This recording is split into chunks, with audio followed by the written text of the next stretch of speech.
Folks, Black Star Network is here. Hold no punches! I'm real revolutionary right now. Support this man, Black Media. He makes sure that our stories are told. Thank you for being the voice of Black America, Roland. Stay black. I love y'all. All momentum we have now, we have to keep this going. The video looks phenomenal. See, there's a difference between Black Star Network and Black-owned media and something like CNN. You can't be Black-owned media and be scared. It's time to be smart. Bring your eyeballs home. You dig?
Today is Monday, November 27, 2023. Coming up on Roland Martin Unfiltered, streaming live on the Black Star Network.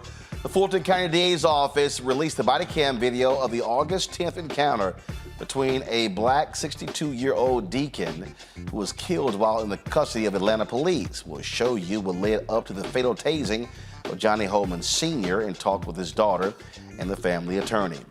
A Texas jury gives a black man life in prison for the death of a police detective executing a no-knock warrant. He wasn't standing his ground, that's what they said. Wait until we share with you the details of this bizarre case. Thousands of sexual assault cases are filed in New York to beat the state's Adult Survivors Act deadline. I'll talk to an attorney about the law that allows people to file a lawsuit against their alleged abusers regardless of how long ago it took place. Also, in our Fit, Live, Win segment, how to get back on track after the big Thanksgiving fiesta. Do you need a detox? Well, Cootie Mac will be here in studio with some helpful health tips. It's time to bring the funk on Roland Martin Unfiltered on the Black Star Network. Let's go. He's got it.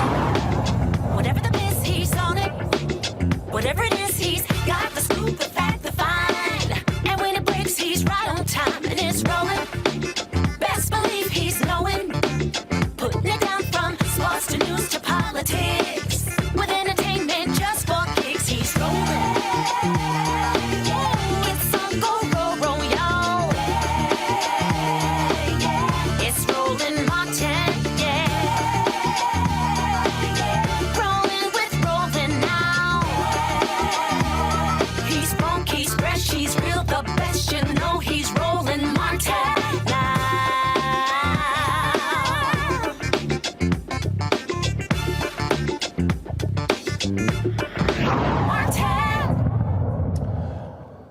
On August 10th, Deacon Johnny Hollman Sr. called Atlanta police for help after a minor traffic accident. By the end of the encounter, he was dead after being tased by now fired officer Kieran Kimbrough. The Fulton County DA's office released the body cam footage of the interaction between Kimbrough and Deacon Hollman. The video we about to show you is obviously tough to watch, so if you are easily triggered, now is the time to walk away. This video was released late last week.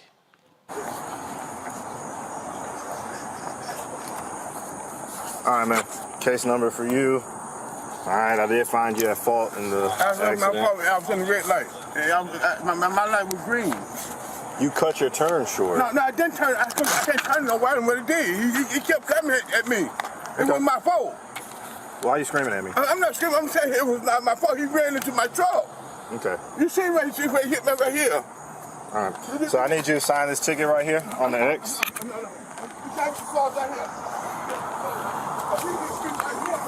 Okay. I'll get my sergeant for it, but you're still going to sign this ticket. That's fine. But you're going to sign this ticket right here before I get my sergeant out here. No. Okay? No. You're going to sign this ticket or I'm going to take you to jail. So you got a court date of the 4th of October, 2023 at 8 o'clock, all right? It's not a state of admission or guilt. Just stating that you plan on coming to court and paying the fine beforehand. You can come to court. I didn't do nothing. You can come to court and fight. I didn't do nothing. Lord have mercy. Jesus, I didn't do nothing.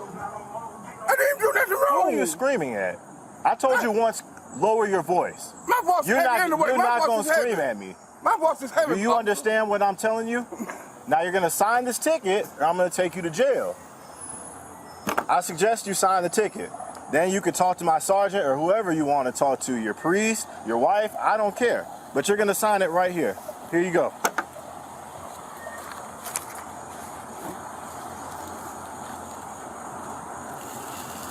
Sir, I'm going to ask you one more time. Sign the ticket. So you sign the ticket. You're trying to make sign me the say I'm ticket. guilty of something I'm not guilty of. Sign the ticket. That's what you're trying to make me say? Sign the ticket. Okay, I'm gonna sign the ticket. I'm gonna sign the ticket. I'm gonna sign the ticket. Sign the ticket. Sign the ticket. How can I sign the ticket? You got me like that. You're acting crazy. I'm not doing nothing. Give me your arm. I'm right here. Give me your arm. I'm right here. Give me your arm. My body already hurt, man. All right. I'm already another unit. Sign ass on the ground. I should have shot him. Damn, man, what you doing like this? I ain't doing nothing. I ain't doing nothing, son. Why you hurt me like this, man? I'm an old man. I'm not right away. Damn, Sign the ticket. I'm gonna tase you. Put your arms behind your back now. Put your arms behind your back. Put your arms behind your back. I am making up your back, sir. Put your I am making up your back, please. Let me give you help. Let me give you help. Please, let's turn around.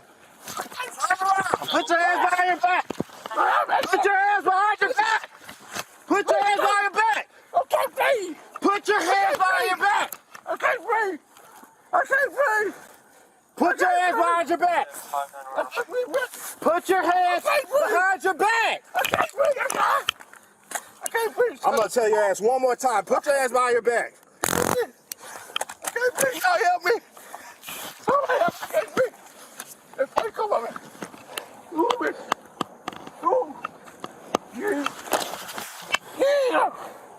Jesus. Don't change me. Put your hands behind your back. Okay. Now. Okay, I can't breathe. I can't breathe. Let go of me. No. Put your hands behind your back. Put your hands behind your back now.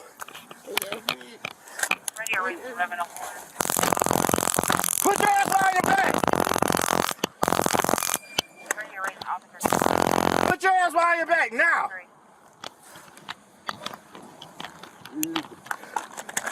Are you coming? Put your hands behind your back now.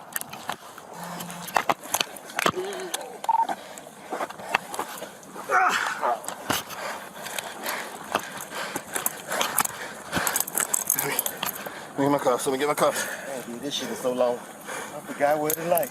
All right, he's got someone with him. Slow him down. Still make it a 5-9 right away. Where you grabbing? Fuck. Oh, how are you going to go for it? Dude, this shit is so long, man. Keep people coming, please. He's with a record driver assisting him. Shit. 104 radio. 104, go ahead. 20T. Start me supervisor for use of force, please. Start Grady as well. Supervisor, copy. 1191, I copy.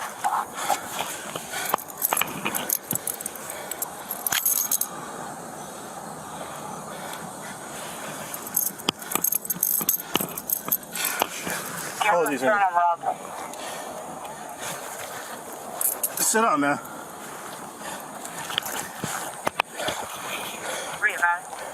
Radio, step it up. This guy's bleeding pretty bad.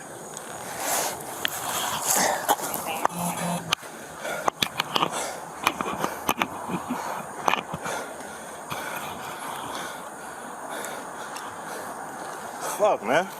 No, right? Just a 41 at first. Just that, that's it. One car 41 or two? Huh? One car 41 or what? 2 car. He hit that car up there. I told him sign the ticket.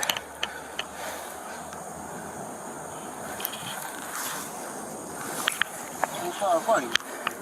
Yeah.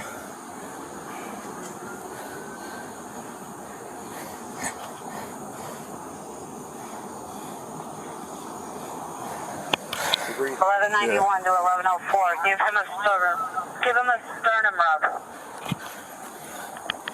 Hey, wake up.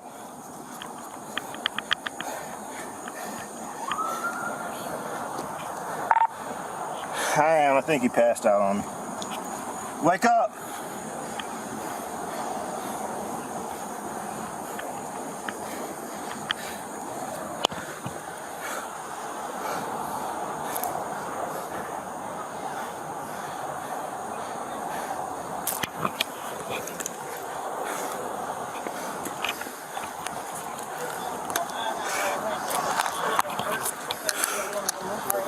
I told him sign a ticket. Start doing all I'm not signing a ticket. I'm like, dude, just sign a ticket. It's fine. You know, you can talk to whoever you need to after. The company that manufactured the taser used is challenging the Fulton County medical examiner's report on Hollman's death. An autopsy concluded Hollman's death was a homicide, and the taser played a role in that death. Family attorney Mel Davis and Johnny Hollman's daughter, Amitra Hollman, join us now from Atlanta. Certainly sorry you had to watch that that video again. It is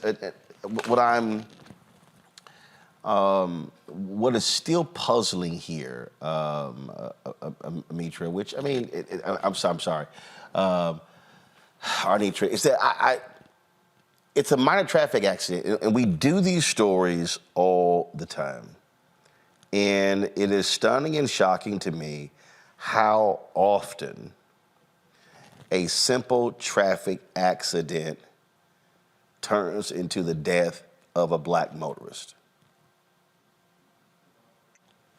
And what also stood out for me is just the impatience and the lack of compassion that this former cop had for your father. Your thoughts? You want to share? So, my thoughts, I'm angry, I'm mad. Like, it's my daddy, you know, and to see him even trying to show this officer respect. He even called him sir, and he didn't even show that kind of respect to him. He didn't have no compassion, you know, for him at all. You know, he didn't even think as if he valued human life. He was so angry, and he was so outraged. He was tasing my daddy even after you handcuffed him. Even after he was laying down and he still couldn't move, you know. And a lot of times, you know, people don't know what it feels like when your asthma acting up. I have asthma. My siblings them too. You can't breathe. Your body going to distress. It's nothing that you can do about that. So a lot of times, you telling him to put his hand behind his back, he still was no threat. His hands were stretched out. He asking him to help him. He telling him. He even at one point holds on to him because he can't breathe. And for you to continue to tase him and to punch him, like, that's gut-wrenching. You know, what that make us feel like. Like, people don't understand it. And like, that was all that we was trying to tell them from the beginning. Our father didn't do anything wrong. He didn't deserve that at all. And the narrative that they put out about him, they still have not changed that narrative, even after they watched this video, knowing that this guy, this 23-year-old black Tyron Kimbrough, APD officer, killed our father. Even after watching it, even after they had did it, him or this tow truck driver, they showed no compassion, no sympathy whatsoever. They bragged about it as if it was okay. As if it was okay. Not only did I have to hear my father being killed, I had to watch it. But Willie, when you look at look at this video, it's a whole lot to have to absorb. What also struck me is that when he grabbed Johnny Hollman Sr., Hollman says, "Okay, fine, I'll sign the ticket." Then the officer is saying, "Sign it, sign it." Well, it's a little hard to sign it when you have his arm behind his back. I mean, common sense says if he's saying, "I'm gonna sign it," and you're saying, "Sign it," well, that's when you release his arm and you say, "Sign the ticket." Exactly. That's been our contention from the beginning, Roland. We have been very clear. We saw this video back in September, and part of the reason the family really was demanding and the community came out, and the release of this video is really a people's victory, because in Georgia, if there's an open case, typically the prosecutors do not release the video, but the community has been rallying and organizing and marching, and this family has been strong. And to her credit, District Attorney Fonnie Willis determined that it was in the public interest to release the video, and it showed exactly what we said it did, that he 3 times stated, "I will sign the ticket, I'll sign the ticket." And instead of this officer, once he had achieved compliance, Instead of allowing Deacon Hollman to sign the ticket, he continues to use unnecessary and excessive force, to the point that Deacon Hollman is saying, I'm right-handed. You're literally holding the arm that I would need to sign the ticket with. So Deacon Hollman is trying to rationalize with them, even as he is going into distress. And this officer is just beyond reasoning. He could not possibly reason with him. And then those officers showed up afterwards. They stood there. What your audience has not seen is that they stood there for 11 minutes and 45 seconds until the EMT arrived with him handcuffed, not breathing. And then the EMT has to ask them to uncuff him, and they perform CPR. There was no aid rendered by any officer who came to that scene, including the officer, Kyron Kimbrough, who initiated this level of violence against one of our elders. Atlanta Mayor Andre Dickens released a statement in the aftermath of this, and what he said was that the investigation, which was ordered after this took place, led to APD revising its standard operating procedures regarding traffic citations, allowing officers to write refusal to sign in the signature line rather than make an arrest, expediting the launch of APD's civilian response unit, which will provide service to Atlanta residents and neighborhoods. Also develop new policies and guidelines in partnership with the Fulton County DA's office and the Georgia Bureau of Investigation when considering the public release of video evidence showing the use of force by an Atlanta police officer that has resulted in serious bodily injury or death. Also, the review found that this officer failed to have a supervisor on the scene prior to proceeding with the physical arrest of Hollman, which is why Atlanta Police Chief Darren Shearbaum terminated Officer Kimbrough in October. Both of you, just your thoughts and reaction to that statement. Well, part of it, clearly, and what the family has been saying is that they were not willing to allow their father's death to be in vain. And so any public policy change that could prevent the death of another Atlanta citizen. I mean, Deacon Hollman was born and raised here, Bowen Homes, Bankhead Court. I mean, this is a son of Atlanta, and it's just horrific to think that he died on an Atlanta street. That being said, we felt as though much more could be said. There was not an acknowledgement that Deacon Hollman did, in fact, agree to sign the ticket. That could have been there. What is in there is that he refused. That's the language that's in that statement. And as much as Mayor Dickens has reached out to this family and communicated with this family, and they appreciate it deeply, what they are concerned about is that the facts that the whole world is saying is not in that statement contained anywhere. That Deacon Hollman said 15 times, I can't breathe. Says 3 times that I'll sign the ticket. That this tow truck driver would come in and jump on his neck and head area, and the city has said nothing about that. Still using this same company, and this same tow truck driver is still employed. It's as if they're ratifying his behavior. And so those are issues that could have been addressed so that there was more balance in the statement. And again, the family appreciates the mayor having reached out and continuing to offer various services. But this is a moment for the city to step up and say, hey, there are things that we saw that concern us about how these officers stood by while this elder was in distress and did nothing. That is not contained in that statement, and that is what the family has been concerned about, and is what has been heart-wrenching for them to just not hear the city that they love and that their father loved not step up and really acknowledge the devastation and the errors and the lack of humanity that the whole world is witnessing now. It is certainly a sad story to have to report. And what we also hate is when things are done after the fact, because as I keep saying, when someone is killed, you can't bring them back. And so We hate to have to see this, but we certainly appreciate both of you coming on to discuss this. Thank you to both of you for joining us. Thank you, Roland. We appreciate you. Thanks a bunch. Folks, got to go to a break. We'll be right back on Roland Martin Unfiltered on the Black Star Network.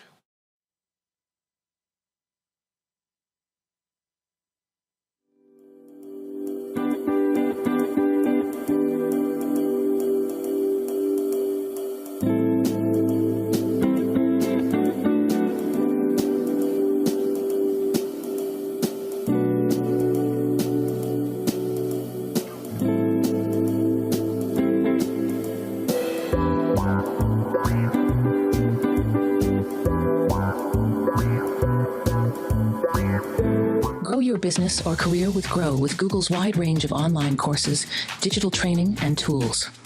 Gain in-demand job skills with flexible online training programs designed to put you on the fast track to jobs in high-growth fields. No experience is necessary. Learn at your own pace. Complete the online certificate program on your own terms. Stand out to employers, get on a path to in-demand jobs, and connect with top employers who are currently hiring. Take one professional career certificate program or all 6. Earn a Google Career Certificate to prepare for a job in a high-growth field like data analytics, project management, UX design, cybersecurity, and more. All professional career certificate programs must be completed by December 31st, 2024. Scan the QR code to complete the application. There are 1,000 scholarships available. Grow with Google and J. Hood and Associates. Be job ready and qualify for in-demand jobs. I'm Dee Barnes, and this week on The Frequency, we talk about school to prison pipeline, book bans, and representing for women's rights. The group Moms Rising handles all of this. So join me in this conversation with my guest, Monifa Bandelli. This is white backlash. This is white fear that happens every time Black people in the United States help to walk the United States forward towards what is written on the paper. Right here on The Frequency on the Black Star Network. Hello, we're the Critter Fixers. I'm Dr. Bernard Hodges. And I'm Dr. Terrence Ferguson. And you're tuned in to Roland Martin Unfiltered.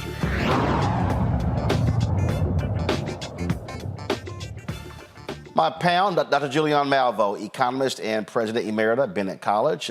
She joins us from D.C. Dr. Amakongo Domingo Sr., professorial lecturer, School of International Service at American University out of D.C. Renita Shannon, former Georgia State representative out of Atlanta. Glad to have 3 of you here. Renita, I'll start with you. It's like Groundhog Day. It's like another case, another traffic stop, another black death, this time black cop. The level of impatience, the level of the lack of compassion by this cop was abundantly clear in that body cam footage.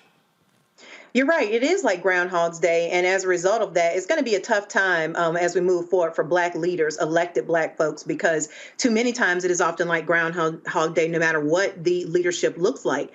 And watching this video, I have so many comments about this, probably more than what you actually have time for. But there are a few things I do want to point out. Number one, that officer belongs underneath the jail. It's unbelievable to me watching him say to him things like, you need to lower your voice. Does this officer, you can see that he is a Black officer. So you mean to tell me you don't have any older Black folks in your family? Because the level that Deacon Hollman was speaking at sounds like everybody's Black grandfather across the country. He wasn't yelling, and this officer clearly escalated the situation. Second, there was a time where police officers would insist that people sign tickets to prove that people were actually there on the scene. It's not an admission of guilt, but it's supposed to prove that you were actually there. But a lot of that was before the time of body cameras, where you now can prove that if an officer says you were at a certain location, you were there, and then you have to go to court and fight it if you don't believe that you are getting a ticket fairly. But even that also costs money and resources. And that's probably one of the reasons why Deacon Hollman did not want to sign the ticket, because where the officer is so callously saying, oh, well, you can go to court and fight it, that takes resources in order to do that. The other thing that strikes me about this video that's so ridiculous, where this officer clearly escalated the situation, was that all the time that he is yelling for him to put his hands behind his back, number one, he has already told you he's an old man. You don't even know if he has the capability to put his hands behind his back. I know people who are 40 years old that can't put their hands behind their backs. So this officer clearly escalated the entire situation, and I am totally disappointed with the mayor's statement, although it is to be expected because this is the same mayor that's pushing for Cop City to be built here in Atlanta. For him to say that APD is going to do an investigation, yeah, I'm so sure that that investigation is going to be very unbiased. I mean, all of it is completely laughable. The comments of the mayor and the officers' reasoning behind why he escalated with this man their comments are laughable, but the situation is not funny because we have a family now that has lost a member of their family in Deacon Hollman, who was only 62, over completely senseless violence by Atlanta police, by APD. I'm going to go to Renita's point. And I say this all the time, that it is the responsibility of officers to de-escalate. And what we keep seeing over and over and over again, officers not doing that. Again, you're the one in possession of a taser. You're the one in possession of a gun. You're the one who can take somebody to jail. And that's one of those things where, and again, if you're watching this, and as I was watching it, if I was the one who called the cops, and I'm factoring in he's 62, I get why he's ticked, why he's upset. And this is one of those things where you just sit, where you let that person vent. You let them vent. Sir, I understand that. I understand you call the cops, but I want you to understand this is what we're required to do. This is the law. I need you to sign the ticket. And then and so you can see he's frustrated. And so you know what? You let him have his moment. If that moment lasts 2 minutes, 3 minutes, 5 minutes, you let him have it. Now what you have is a dead man. You're now fired. So 5 minutes of letting that person vent prevents everything that happened afterwards. You know, Renita made so many incredible points, but I'm going to come back to a point that she often makes weekly, and that's one about training. And she says, you know, these people, a lot of these officers are doing exactly what they were trained to do, especially in our communities, because these are things that would not happen to a white elder, period, bottom line. And so we see the type of de-escalation training and all of these things will happen in other communities, but not in ours. And this is just another example of how many of us, when we talk about issues with law enforcement, it's not black versus white, it's black versus blue. And so to your point, Roland, about de-escalation, I teach on the university level. I've taught in K-12 levels. I've done workshops in prisons and in our community centers and churches. I've had so many instances where I'm dealing with kids who I can tell, because of my training as an educator, needs a moment, needs to be able to calm themselves down. Why can't people in our law enforcement do that? Why can't people who, like you said, have guns, have badges, have tasers, have cuffs, have our addresses and can find us later, not have the ability to do that? We see in places like Philadelphia where law enforcement, has gotten so bad they had to say, stop pulling people over, just record their license plates and get to them later. But we have a man who was dead. And as a father, somebody with daughters, Black people, we will never become desensitized to these things because we can always see somebody in our own family in these videos or somebody that we know. And so to listen to the daughter go through that and speak about that and watch how her dad was just taken from her by somebody who was arrogant, ignorant, and completely disrespectful, I don't trust the APD to do anything about it. I'm looking at the pictures of this man, by all accounts, a family-dedicated man, a church man, and taken on the streets like that by quote-unquote one of our own. This is ridiculous, and the Justice Department needs to be on this, especially now that the videos that has been out and shown to the public. They should have already been on this, but we have to keep speaking up. This is not a story that you're seeing on any other network today or tomorrow or the day before yesterday. So if we're not going to speak up on it and help these families get justice and make these changes, nobody else will. So I know people say, oh, we do this all the time. No, we don't do this all the time. What we do all the time is demand for justice, no matter who does it, no matter where it's coming from, because we deserve better. And that quote-unquote brother failed our community, and I hope that there's a deeper investigation because there needs to be some real consequences and repercussions for this. Julian.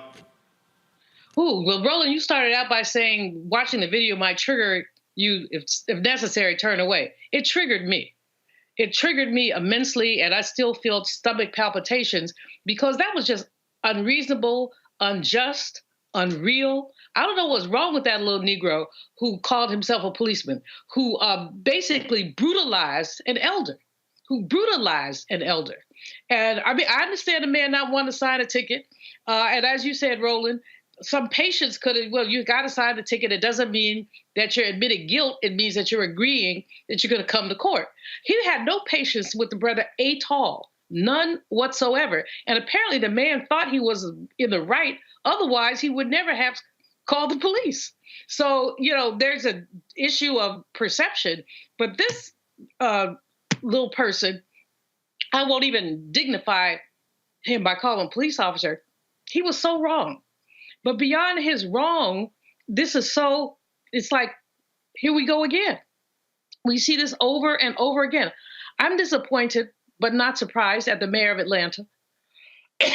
I guess he feels like he has to support his team, but he needed to say a lot more, especially to acknowledge that which was wrong. And to tase the man, he's down on the ground. To tase him is absurd. And sensitivity, Omekongo, you know what? You do some sensitivity if you want to, boo. But sensitivity does not work for some people. If you have been steeped in a culture that says you can treat anybody any kind of way, you can go to all the sensitivity trainings that you want to, and it will not help you. What needs to happen is the APD, to Renita's point, they need to basically clean that thing out. That young man, he was relatively young. You could tell. I mean, he wasn't 50, he wasn't 40. He was a young man. So how a young Black man could come out and disrespect an elder like that, it suggests either he had some messed up home training, and I'm not going to talk about his mama, but either he had some messed up home training or he was encouraged to think that this kind of behavior is okay. And Omekongo is absolutely right. What the community needs to say is, it's not okay. You cannot do us this way. And, you know, I just saw something where the taser company said, oh, it wasn't their fault. Well, they need to, you know what, not curse on the air. They need to, you know what. But that's not the point. The man was, the taser company needs to be looked at too, but that's not the only issue. The issue is the excessive use of force. When a man is down on the ground, why you got to tase him? He wasn't going to go anywhere. I mean, he was elderly. He probably had, you know, some physical issues. They said he had heart trouble. He's on the ground. Where is he going? Why is this okay? No, this ought to be, APD needs to be dismantled. Whoever the chief is need to be fired. The mayor keeps defending these people. They need to have a recall election on his behind because this is just unacceptable. Folks, hold tight 1 second. We come back and we'll talk about a case out of Texas, which is beyond strange. A Black man sentenced to life in prison. He was actually defending himself. Wait to explain to you what's going on. Also, jury selection begins this week in the trial of Jonathan Majors, accused of assaulting a former girlfriend. We will walk through that. But what's also strange in that case, why is it the NYPD chose to file charges against his former girlfriend, but the prosecutor's office refuses to prosecute? You're watching Roland Martin Unfiltered on the Black Star Network. Be sure to join our Bring the Funk fan club. Send your check and money order. P.O. Box 57196, Washington, D.C. 20037-0196. Cash App, $RM Unfiltered. PayPal, R Martin Unfiltered. Venmo is RM Unfiltered. Zelle, Roland at RolandSMartin.com. Roland at RolandMartinUnfiltered.com. And be sure to download the Black Star Network app, Apple phone, Android phone, Apple TV, Android TV, Roku, Amazon Fire TV, Xbox One, Samsung Smart TV. We'll be right back. Hatred on the streets, a horrific scene, a white nationalist rally that descended into deadly violence. White people are losing their damn minds. As an angry pro-Trump mob storms the U.S. Capitol, we've seen shooting. We're about to see the rise of what I call white minority resistance. We have seen white folks in this country who simply cannot tolerate black folks voting. I think what we're seeing is the inevitable result of violent denial. This is part of American history. Every time that people of color have made progress, whether real or symbolic, there has been what Carol Anderson at Emory University calls white rage as a backlash. This is the rise of the Proud Boys and the Boogaloo Boys. America, there's going to be more of this. Here's all the Proud Boys, Dave. This country is getting increasingly racist in its behaviors and its attitudes because of the fear of white people. The fear that they're taking our jobs, they're taking our resources, they're taking our women. This is white fear.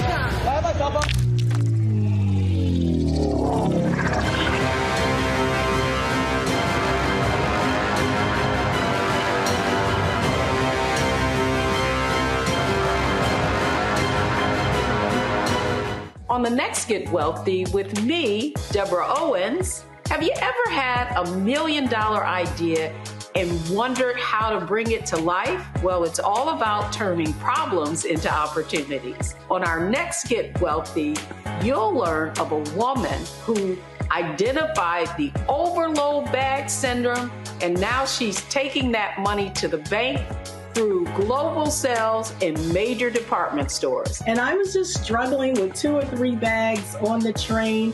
And I looked around on the train and I said, you know what? There are a lot of women that are carrying two or 3 bags. That's right here on Get Wealthy, only on Black Star Network.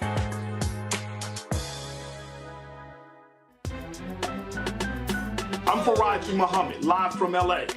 And this is The Culture. The Culture is a two-way conversation. You and me. We talk about the stories, politics, the good, the bad, and the downright ugly. So join our community every day at 3 p.m. Eastern and let your voice be heard. Hey, we're all in this together. So let's talk about it and see what kind of trouble we can get into. It's The Culture, weekdays at 3, only on the Black Star Network. Hi, I'm Dr. Jackie Hood Martin, and I have a question for you. Ever feel as if your life is teetering and the weight and pressure of the world is consistently on your shoulders? Well, let me tell you, living a balanced life isn't easy. Join me each Tuesday on Black Star Network for A Balanced Life with Dr. Jackie. We'll laugh together, cry together, pull ourselves together, and cheer each other on. So join me for new shows each Tuesday on Black Star Network, A Balanced Life with Dr. Jackie.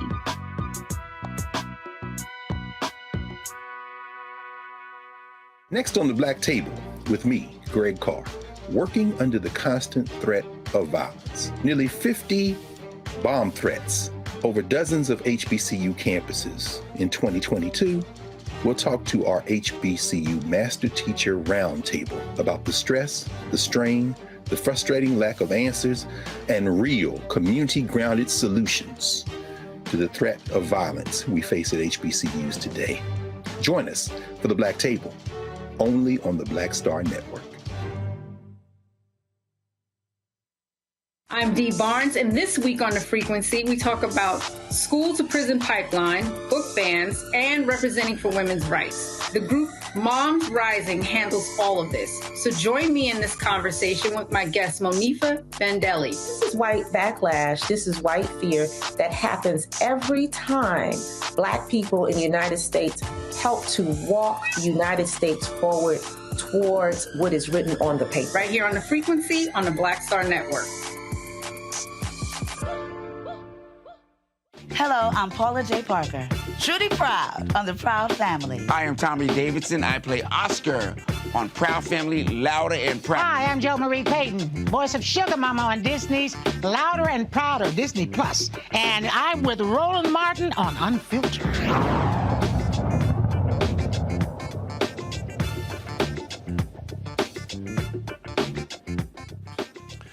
A Texas jury sentenced a black man to life in prison with a possibility of parole after 30 years over the 2014 death of a Killeen police detective.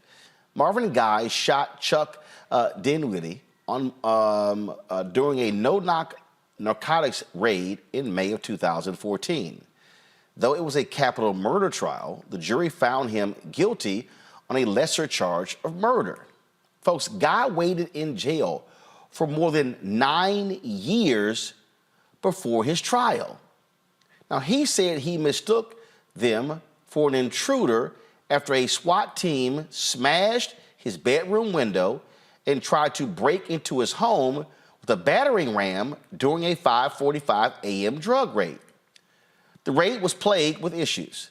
The team struggled to penetrate the door with their battering ram fully, and an officer accidentally detonated his stun grenade. No-knock warrant was obtained by a tip that guy had been dealing cocaine. So what's so strange about this story, and this is so reminiscent to so many of these other no-knock warrant stories we see on the Congo, is this notion that you're in places like Texas where you can protect yourself. It's 5:45 in the morning. You don't know who the hell is trying to tear your door down. And so if you got a gun and you hearing someone is trying to tear your door down, your natural reaction is to protect yourself. But this right here is why no-knock warrant should absolutely be banned.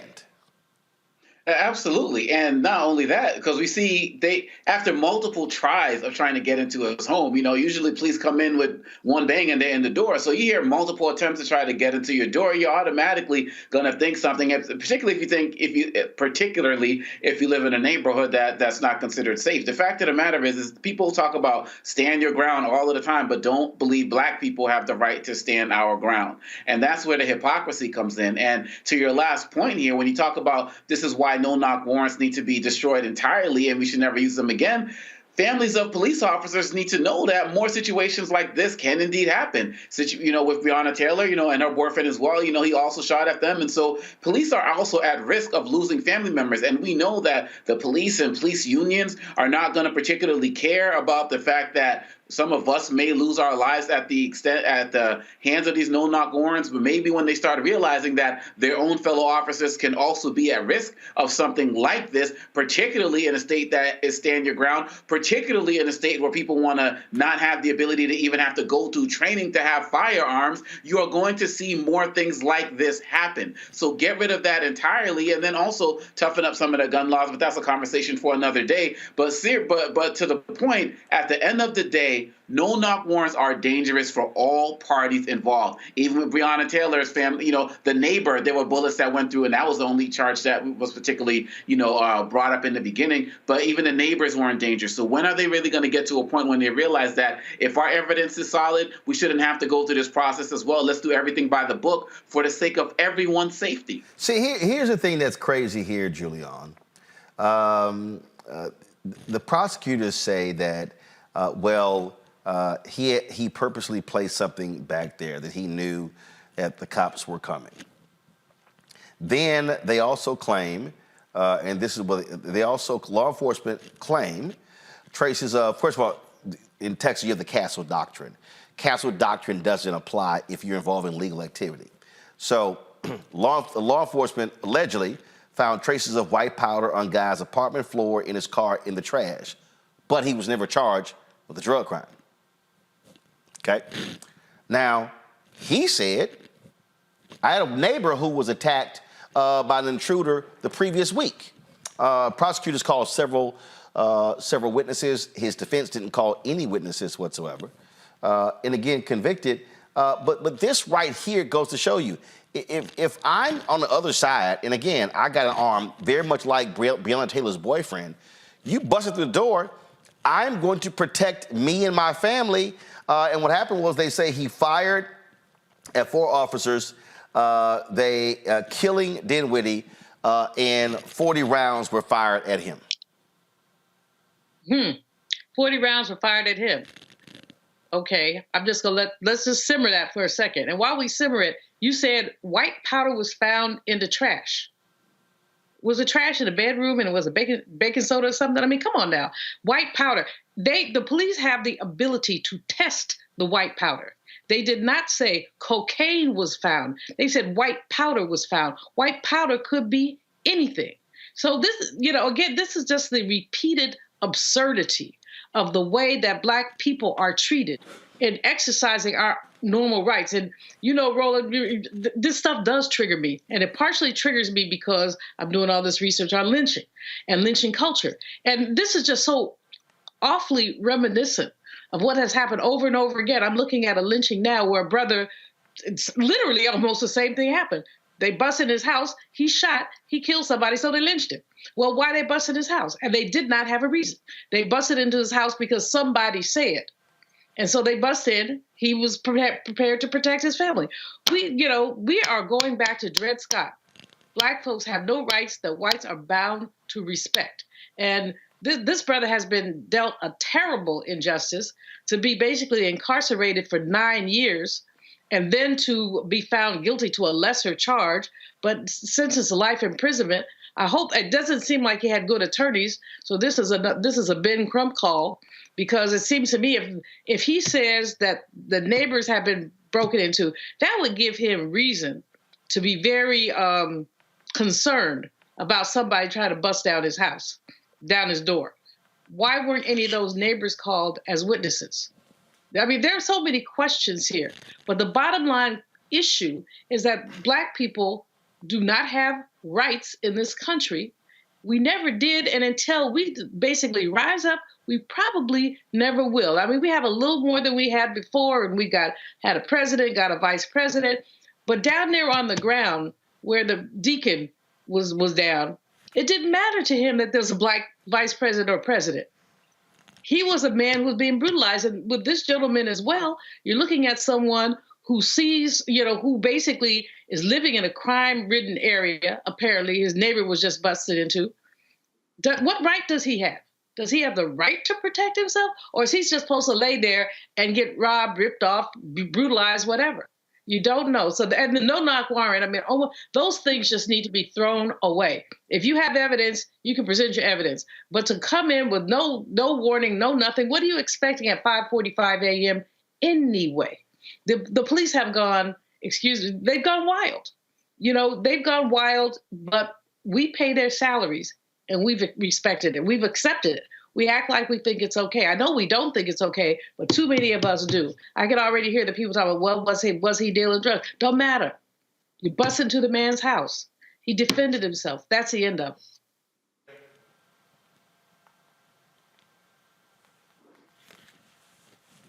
Yeah, and the white powder comment to me sounds like a CYA comment, which is cover your ASS by the police. Because like Dr. Malveaux said, either it was cocaine or it was not.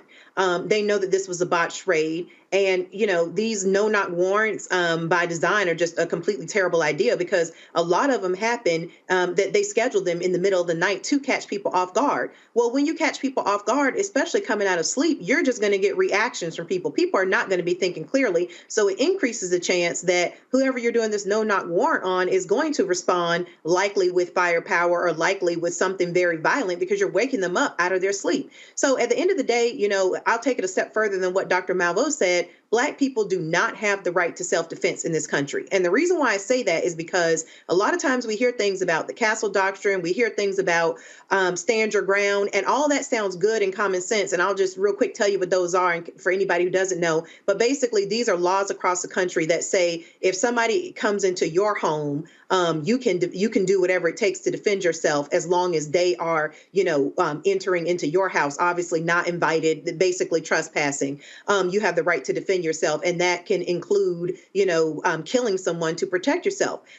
And so that sounds good to a lot of folks. But what you don't know is when you add into that calculation, if you are Black, what happens when you try to say that you are doing self-defense, just standing your ground, or exercising the castle doctrine, is that it usually does not work out for people who are Black. For people who look like myself and everybody else on this panel, the statistics are that white people are 20 times more likely to be able to use stand your ground or the castle defense, those laws, than Black people. So that means Black people are 20 times less likely to be able to use that in a defense in court successfully. So basically what that means is, even though these laws are on the books, you as a Black person are not really going to be successful at using this when you get to court. And most likely you will just be found guilty of murder. And that is what has happened with this man. I honestly don't even know that he would have had that much more success had it not been officers that he shot, because again, statistics don't lie. And in this country, self-defense is really something that has worked. It works really well for white folks,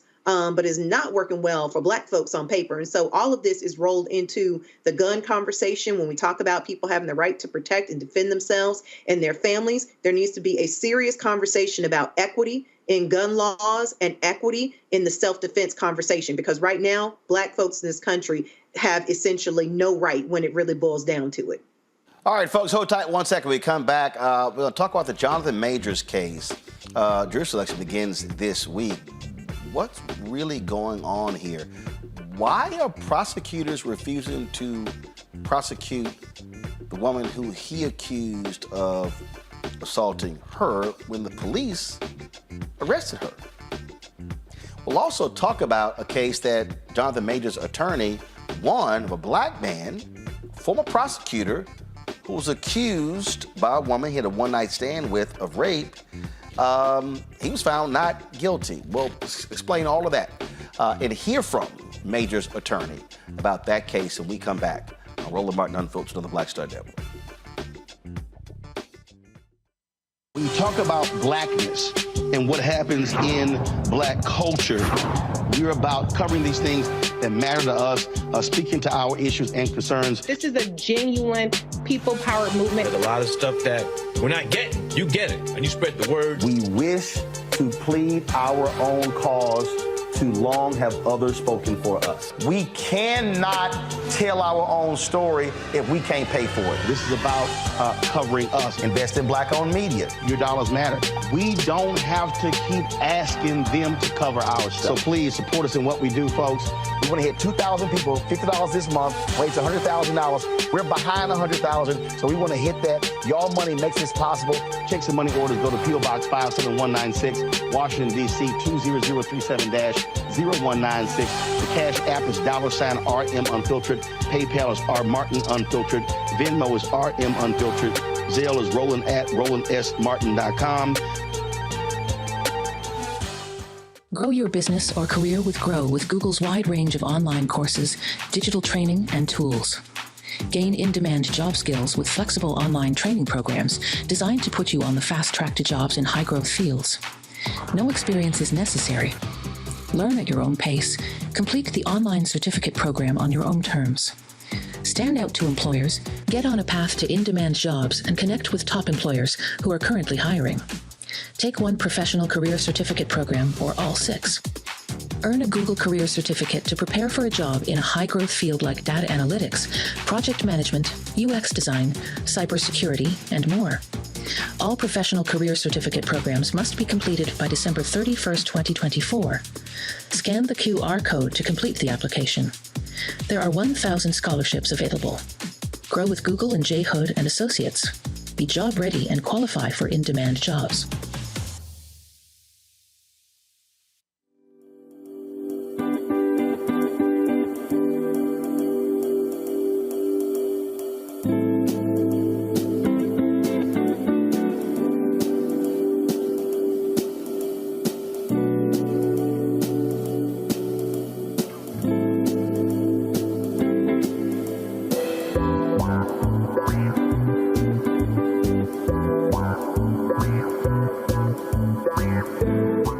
I'm Dr. Jackie Hood Martin, and I have a question for you. Ever feel as if your life is teetering and the weight and pressure of the world is consistently on your shoulders? Well, let me tell you, living a balanced life isn't easy. Join me each Tuesday on Black Star Network for A Balanced Life with Dr. Jackie.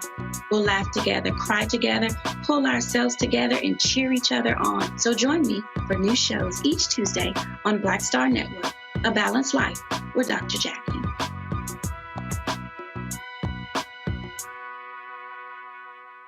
Hey, what's up? Geek Tony in the place to be. Got Cake Touch Mama's University, creator and executive producer of Fat Tuesdays, the air hip-hop comedy. But right now, I'm rolling with Roland Martin, unfiltered, uncut, unplugged, and undamn believable.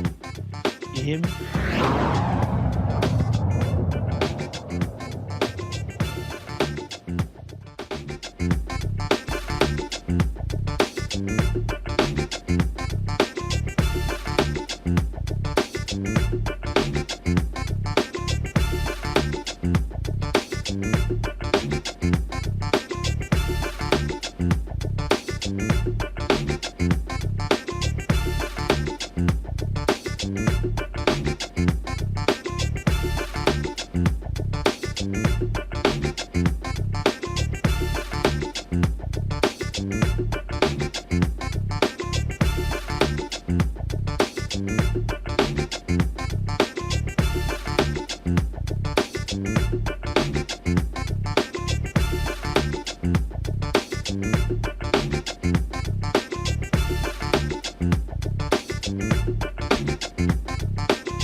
On Wednesday, the trial of Jonathan Majors is set to begin in New York City. Jonathan Majors, of course, is the actor. We know him from Creed, know him from so many other television shows as well. In March, he was accused of physically assaulting his then girlfriend. He was actually arrested on assault and harassment charges. Now, what's interesting about this, and this case has gone through all sorts of different variations, and so Grace Jabari is the ex-girlfriend. Now, what's interesting about this, over the summer he filed a cross complaint accusing her of assault. She turned herself in to police in October. Now, what's crazy is that she was arrested. So the NYPD determined that there was enough evidence to arrest her for assaulting him. If the Manhattan District Attorney's Office chose not to prosecute those charges. Okay, they dropped the charges. Now, this sort of is very weird. Now, we had a young lady, Kaiser Gondrzak, a former WNBA player, on talking about her case with Kevin Porter Jr. And in that case, she unpacked, saying that how she was not actually interviewed by police, how they actually apologized to her with regards to not interviewing her, and all sort of the back and forth, and that case is sort of still ongoing. But there was a story that didn't get lots of attention a couple of weeks ago that I saw that I thought was also interesting, because it involved a former prosecutor in Massachusetts. His name is Adam Foss. Adam Foss, as I said, was a prosecutor in Boston, prominent criminal justice reform advocate. He was tried for the alleged rape of a 25-year-old woman in October of 2017. Well, it wasn't until this month that he was actually acquitted. He said that it was consensual. Now, prosecutors allege that Foss, that they went back to the hotel, she rejected his sexual advances, went to sleep, woke up, found him sexually assaulting her. Yet, his attorney, who happens to be the same attorney for Jonathan Majors, said, wait a minute, later she told a friend that the night was cute and it was beautiful. Foss was found not guilty. When you see this, it raises lots of questions, obviously, when it comes to the Manhattan prosecutor's office, when it comes to sexual assault cases. Obviously, these typically are high profile. Manhattan DA Alvin Bragg has made this a priority of his administration, but it also causes us to say, wait a minute, you're pursuing these cases against the men involved. But in this one case of Majors, where you have the cops say there's enough evidence to actually arrest his ex-girlfriend, prosecutors go, no, we're going to drop those charges. Priya Chaudhry, she is the attorney for Adam Foss, but also Jonathan Majors. She cannot talk about the Majors case because of a gag order imposed by the judge in that particular case. As I said, that trial begins on Wednesday, but we can talk about the Foss case. And so Priya, first off, the Foss case took place, the alleged rape, October 2017. When did you join the defense team? I joined the defense team probably in December of last year. So the Foss allegation was from 6 years ago. And one thing, Mr. Martin, hello, I love how up to speed on the facts you are. One fact that is fascinating about the Foss case that should really make everybody worry about what's happening in Alvin Bragg's office is that the accuser in the Foss case and Mr. Foss spent one night together ever in their lives. And she never went to the police, ever. That's not how this case started.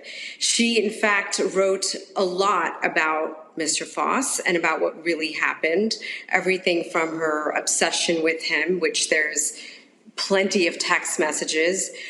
She wrote songs about him, about how great they could be together, how they could be Beyonce and Jay-Z, but he ghosted her and he should really give her another chance because they're so great together.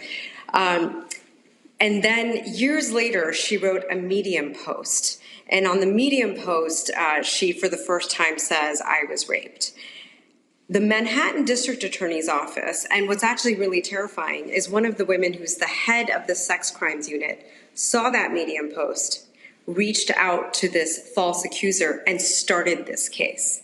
So we don't even have a situation where the prosecutor is even pretending to do the prosecutor's job, which is to take police reports, start investigating, making a decision as an officer of the court, whether there is evidence, whether they believe the evidence, to look for whether there's evidence not to believe this person, and then deciding a charging decision. This started backwards. Alvin Bragg's office decided to go after Adam Foss, and they did this by initiating this case. And all of the evidence collected by Alvin Bragg's office showed one thing and one thing only, that this woman is not telling the truth. But instead of doing what a prosecutor is supposed to do, which, as I said, is to investigate and to do justice. I mean, the Supreme Court has been very clear that a prosecutor's office is not supposed to convict people. It's not supposed to try to win at all costs. The prosecutor's office, because they have all of this power and all of these resources, is supposed to do justice. But instead of putting any of the exculpatory evidence into the grand jury, despite requests from Mr. Foss's lawyer at the time, and these would be the very text messages you reference, and you, Mr. Martin, put them very G-rated. In fact, the text messages that she sends him within minutes are X-rated, and they're graphically describing how she is, if I may, I don't know if I may use the word, is wet, describing the look, the show's called Unfiltered. We're fine. Go ahead. Okay, sorry. As a criminal defense lawyer, I'm used to saying things that other people find jarring. But these text messages alone would make anyone say, this person is not only celebrating this event, but then she spends the next 4 months trying to recreate it, pursuing him, sending him videos of herself, constantly asking to see him, constantly asking to have sex with him again. And then, as I said, culminating in her writing a song about him, and then also writing other statements about what happened, in which she calls him a fuckboy, which is what I guess the kids say these days for a player, and saying that, I wish I had never slept with you. I wish I'd never let you touch me. Had you told me the truth, which is that basically you didn't want to be my boyfriend, I would not have agreed to have sex with you. And this is in writing. And the prosecutor... So in court, you said he basically ghosted her. But let me go back. And this is where I'm absolutely confused here. So this takes place in allegedly October 2017. Well, no, they did sleep together. This is October right. 2017. Got it. Yes. In a hotel room. When is the Medium post posted?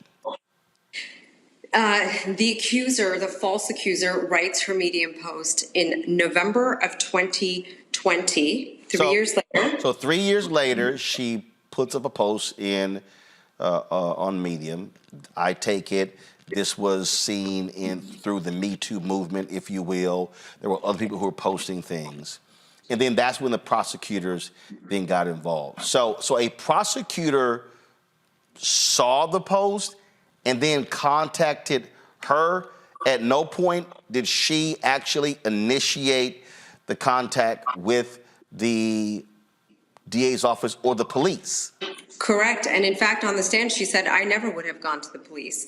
And we know now why. And this, I saw your show on Kevin Porter. And, as a journalist, you really understand the concept of the narrative, right? And how the narrative is bigger than the truth and the story because it becomes what people believe inside.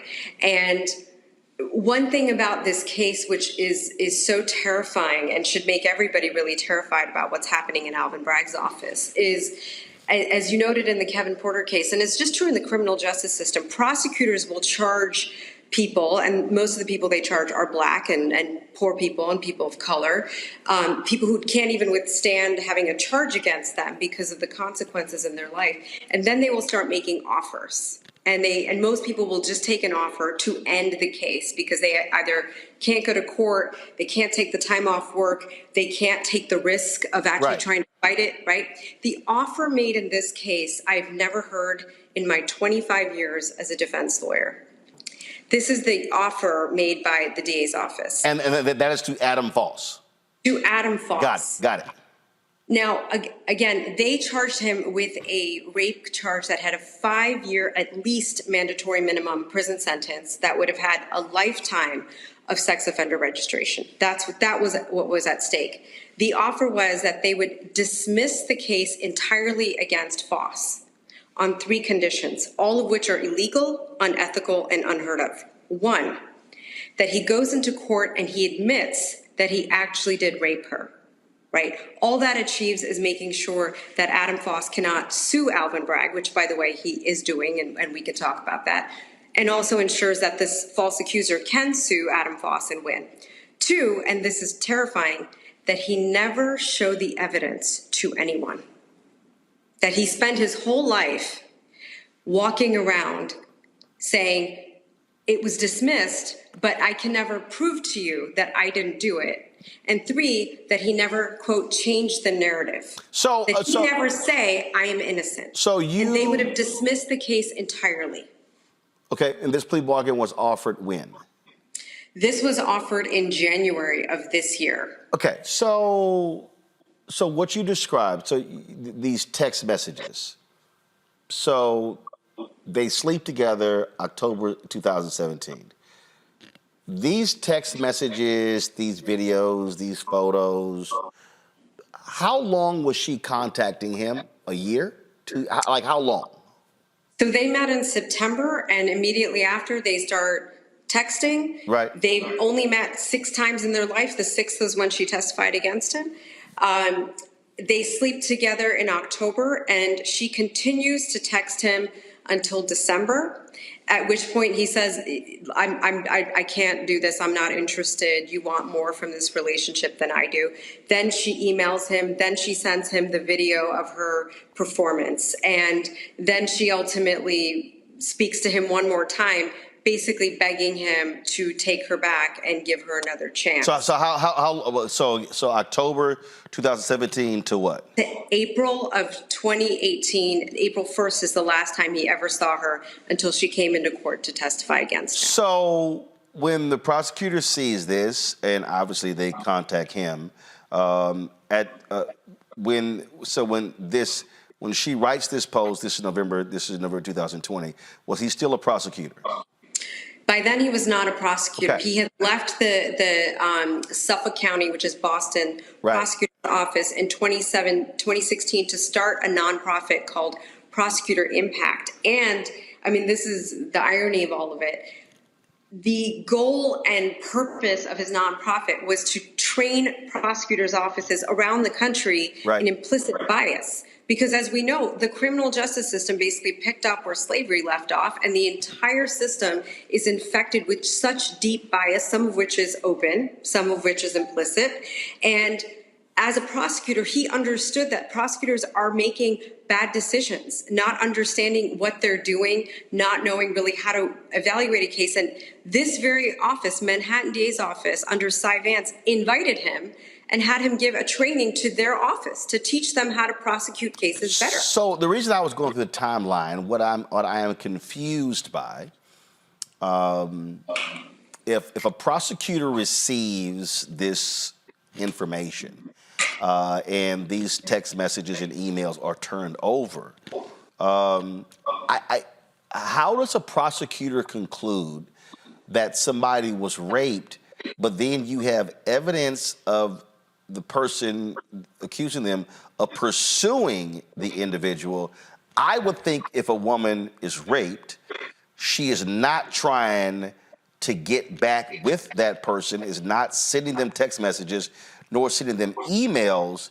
And so how does a prosecutor, frankly, resolve this oxymoron? What did they actually say? Did they just say, oh, that's irrelevant?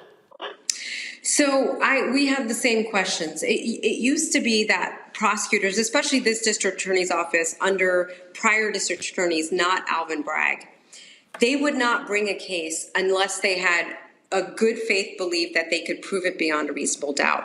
But I have heard from numerous people in Alvin Bragg's office, including people in the sex crimes unit and the domestic violence unit, that they just believe women, and that they now have, and they use the word, an appetite for bringing cases they wouldn't bring before. And they're happy to let a jury decide, just so they can, as Alvin Bragg put out a press statement after Foss was acquitted, so they can elevate the voice of survivors, which is, first of all, just utter bullshit, because the jury found there was no survivor. They were clear. They came out running after the verdict, hugging Adam Foss. Over the weekend, they were messaging Adam Foss directly, saying, what can we do to get your life back on track? We want you to be back in society doing social justice work. We cannot believe anybody brought this case against you. This was utter garbage from the start. So your question is, how do they do it? They've just changed their tact in that office. They are just pushing this agenda of a victim's right advocate group, which is not what a prosecutor is. A prosecutor has the ability to put people in jail and to ruin their lives just by accusing them. They should not be having an appetite to bring cases that are against the evidence, not supported by evidence, and simply an agenda that has a political motive that helps the DA get elected again. And that's what they're doing. And this particular prosecutor, when I asked her, how do you reconcile all of this? She said, I know this is a difficult case to win. No case should be brought by any prosecutor if that prosecutor thinks it's a difficult case to win, because what that basically means is, I don't think I have proof beyond a reasonable doubt. And in this case, the evidence was beyond a reasonable doubt that this woman was lying. And they never pursued her. They let her go ahead and lie in the grand jury. They let her lie on the stand. They just took a gamble, said, okay, well, let's see what happens. And if Adam Foss gets acquitted, then no harm, no foul. But that's just not true. The man's life is utterly destroyed. He's canceled. He's, on food stamps now. He was waiting bars. I mean, this man was an award-winning prosecutor. He'd been awarded by Barack Obama, the Nelson Mandela Foundation, the NAACP. He had an Ashoka Fellowship. He was being invited by prosecutors' office, not just in America, but all over the world, to teach how to bring justice to our system. And not only have they dismantled that, but they've dismantled his entire life. For what? To elevate the voice of a woman who anybody in 2 seconds would know is lying? And also he was found not guilty. Correct. Her name was never released to the public. Correct?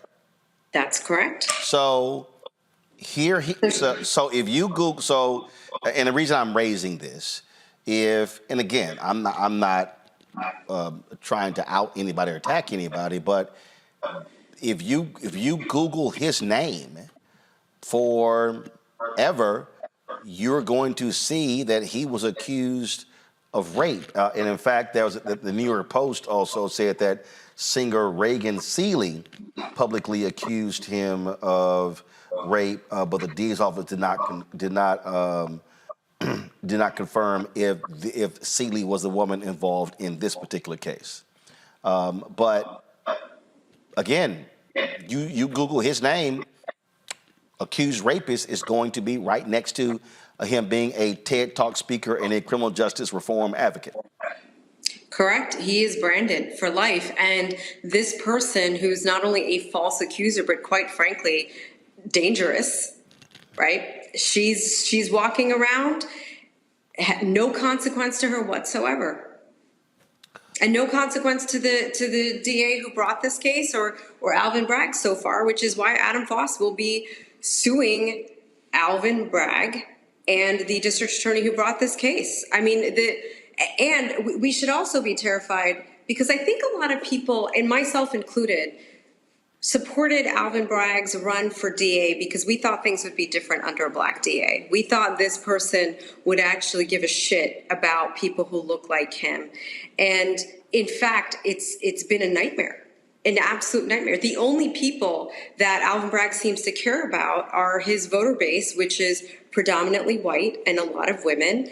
And he's filled his office with people who don't look like him, but people who believe women, agenda first people, not evidence-based people. And what Bragg's office has shown us by bringing a case like this is it's not even do you believe men or do you believe women? They just don't believe evidence. And they don't care. And by the way, on this believe women issue, I hear the argument, and as a woman, I understand the appeal to it. But first of all, what historical wrong are we righting when we just say believe one group over another, right? Didn't we already play that book? Didn't we see what happened? And really, if we look at history, shouldn't we be believing black men? I mean, haven't we learned any lessons of what happens? And as I said, what we should be worried about under Alvin Bragg's office is this prosecutor tried to strike every black person from the jury. I raised so many Batson challenges, and the things she said about them just show that all they want is to try to get a conviction at all costs. One of the jurors she tried to strike, this is what the prosecutor said about him. I don't think he's going to be able to understand the jury instructions. This is a black man with an MBA from NYU, with a job which he makes a lot of money and has a lot of responsibility. But that's what she put on the record. That's why he can't be on this jury. And then that same man, the reason she wanted to get rid of him is he also said, well, I know the history of this country, and so when there's an accusation of a white woman and a black man, I'm going to keep my ears open. And that's the reason the prosecutor said he can't be fair on this jury. And in this case, the accuser was a white woman, and Foss. She was a white British woman, yes, and Foss is a black man. I'm going to ask you this here. Obviously, this is not because it was also very similar again, and I've been watching a lot of these lawsuits that have been filed as a result of the New York Adult Survivors Act, and they have been coming fast and furious. And what happens is they get reported, like in the case of the accusations of sexual assault against Mayor Eric Adams, it gets reported, but then another report came out showing that NYPD said they had no evidence of this person working for the police department. But the story that ran was that he was accused of sexually assaulting a fellow police officer. And it is as if the stories get reported first without any verification, any fact check. And some of these aren't actually even lawsuits. They're just complaints that, later a lawsuit will be filed. And so you mentioned this earlier, believe women.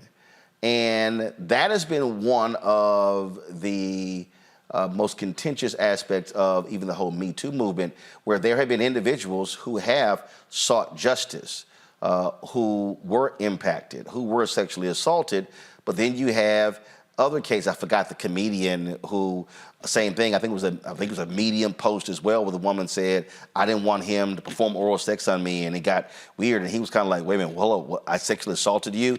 And so this has been one of the areas that people have grappled with, this whole notion of who do you believe? Do you believe somebody solely because they're a woman, or do you say, what's the evidence to prove it?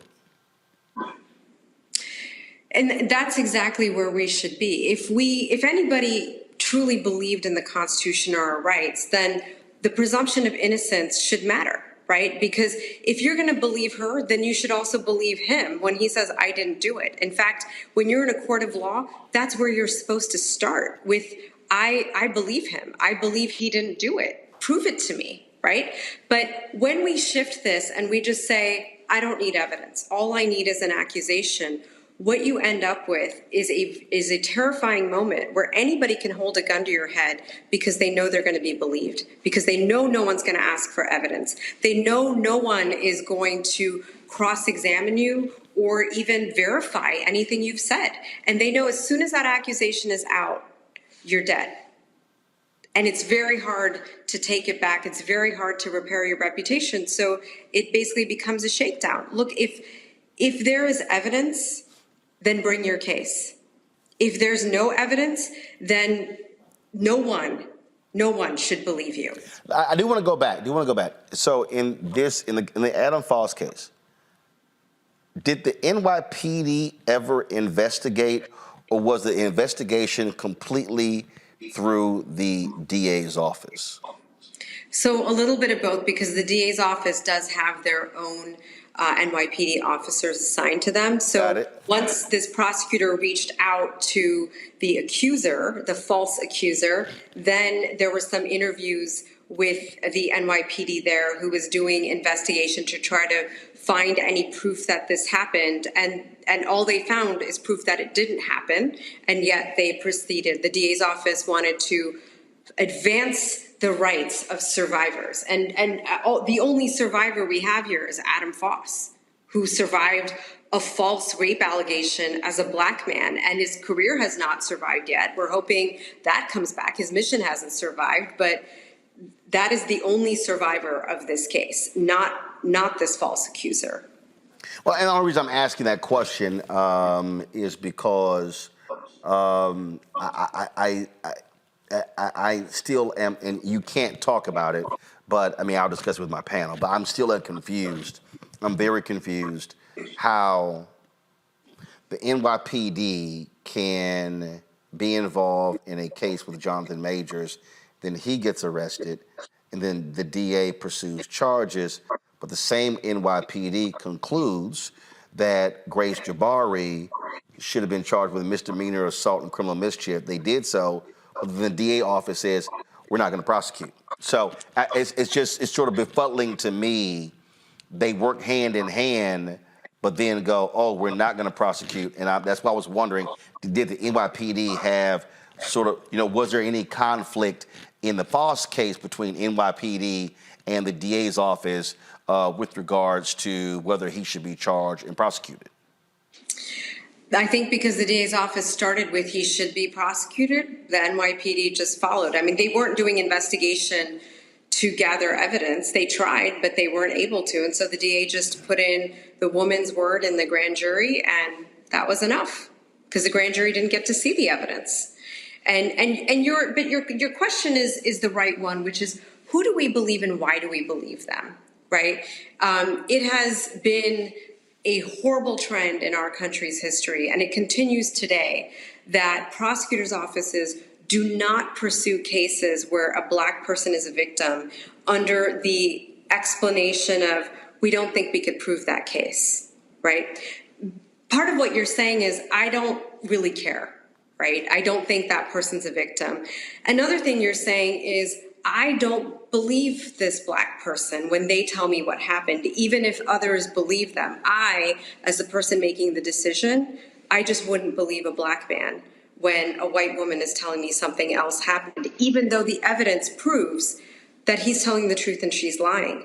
And that is what Alvin Bragg's office is pushing. And we saw it in the Foss trial. I mean, that was a felony rape trial. And they do not care about evidence. They do not even keep their mind open to this Black man might be innocent, and I should believe him. And again, just making sure there is a gag order in the Majors case. I'm not allowed to discuss that case, and I will respect that. Got it. Okay. Thank you. All right, Priya Chaudhry, we appreciate you joining us. We will. Thank you, sir, for having me. What happens in a couple of days, in the case of Jonathan Majors. So thanks a bunch. Thank you. Be well. Going to a break. We come back. My panel can't wait to delve into this discussion. You're watching Roland Martin Unfiltered on the Black Star Network.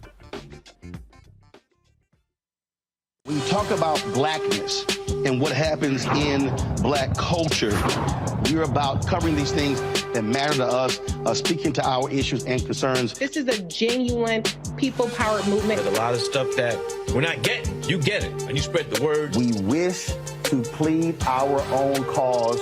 Too long have others spoken for us. We cannot tell our own story if we can't pay for it. This is about covering us. Invest in black-owned media. Your dollars matter. We don't have to keep asking them to cover our stuff. So please support us in what we do, folks. We want to hit 2,000 people, $50 this month, raise $100,000. We're behind 100,000, so we want to hit that. Y'all money makes this possible. Checks and money orders go to P.O. Box 57196, Washington, D.C. 20037-0196. The Cash App is $RM Unfiltered. PayPal is R Martin Unfiltered. Venmo is RM Unfiltered. Zelle is Roland at RolandSMartin.com.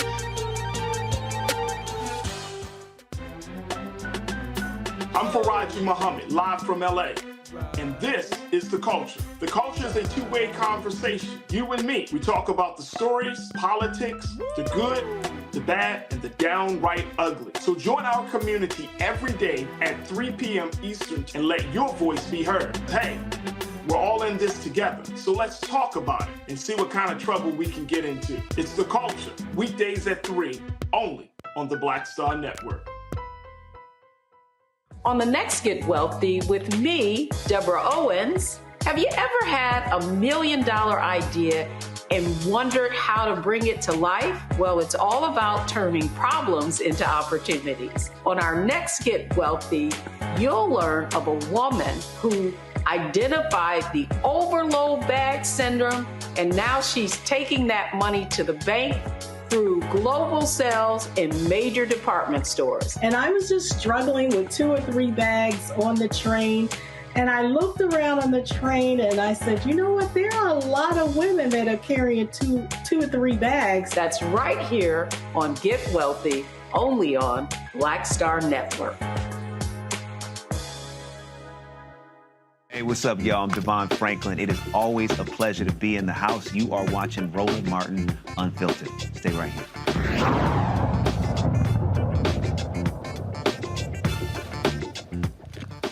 All right, folks, let's go to my panel. A lot to unpack there. Renita Amakongo and Julian. Renita, Amakongo, I'm going to start with you.